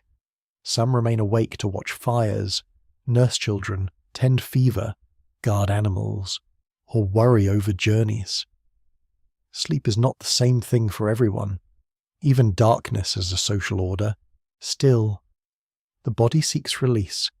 You see shoulders lowering, voices thinning, children surrendering at last, fires settling into coals, a fiddle string quieting after one final note. The air grows cooler near the ground, and the smell of supper fades into smoke. A distant owl calls once from the wet trees. Nobody answers. Perhaps everyone is too tired to be polite. You return toward your sleeping place through the shining yard. Mud clings to your shoes. The mosquito net waits pale in the dimness, its folds soft as breath. The bedding smells of damp cloth, cedar, smoke, and the faint sweetness that seems to cling to everything here. You sit and listen while the night gathers closer. The plantation has become a map of small sounds. A pot dripping under a leak, a mule shifting straw, a woman humming without words, cane leaves rubbing together, a child sighing in sleep, river water moving beyond the levee. Each sound is separate, then gently joined by darkness. The day's hardness does not vanish, but it grows quieter at the edges. You lie back. The mattress rustles beneath you. The air touches your face with humid patience. Above the net, the ceiling is only a pale shadow. You breathe in smoke, wet earth, and sugar.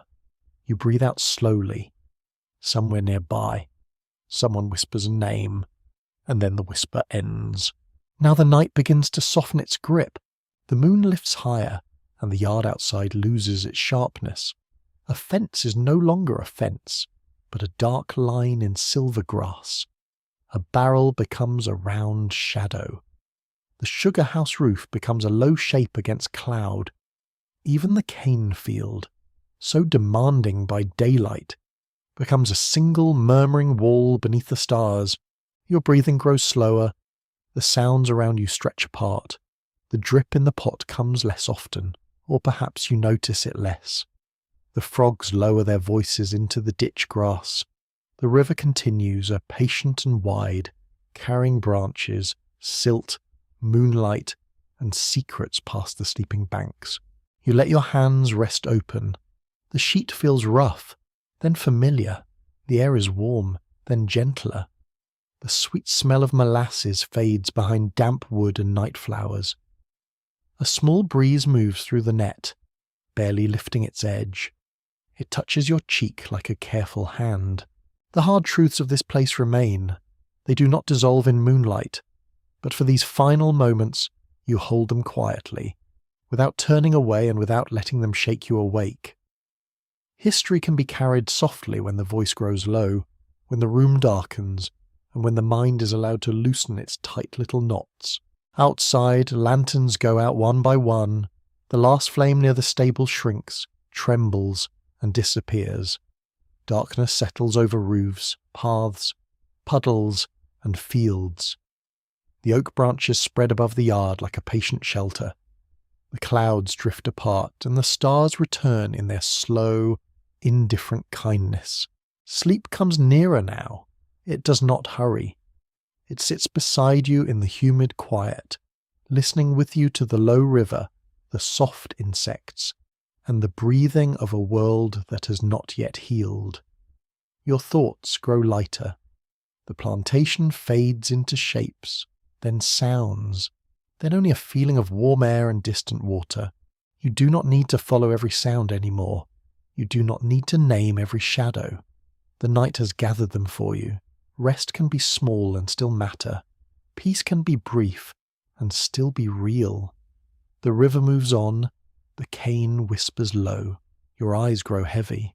And in the soft Louisiana dark, you let the last lantern of thought dim gently, until even the river seems to murmur more slowly, and the long day finally loosens its hold.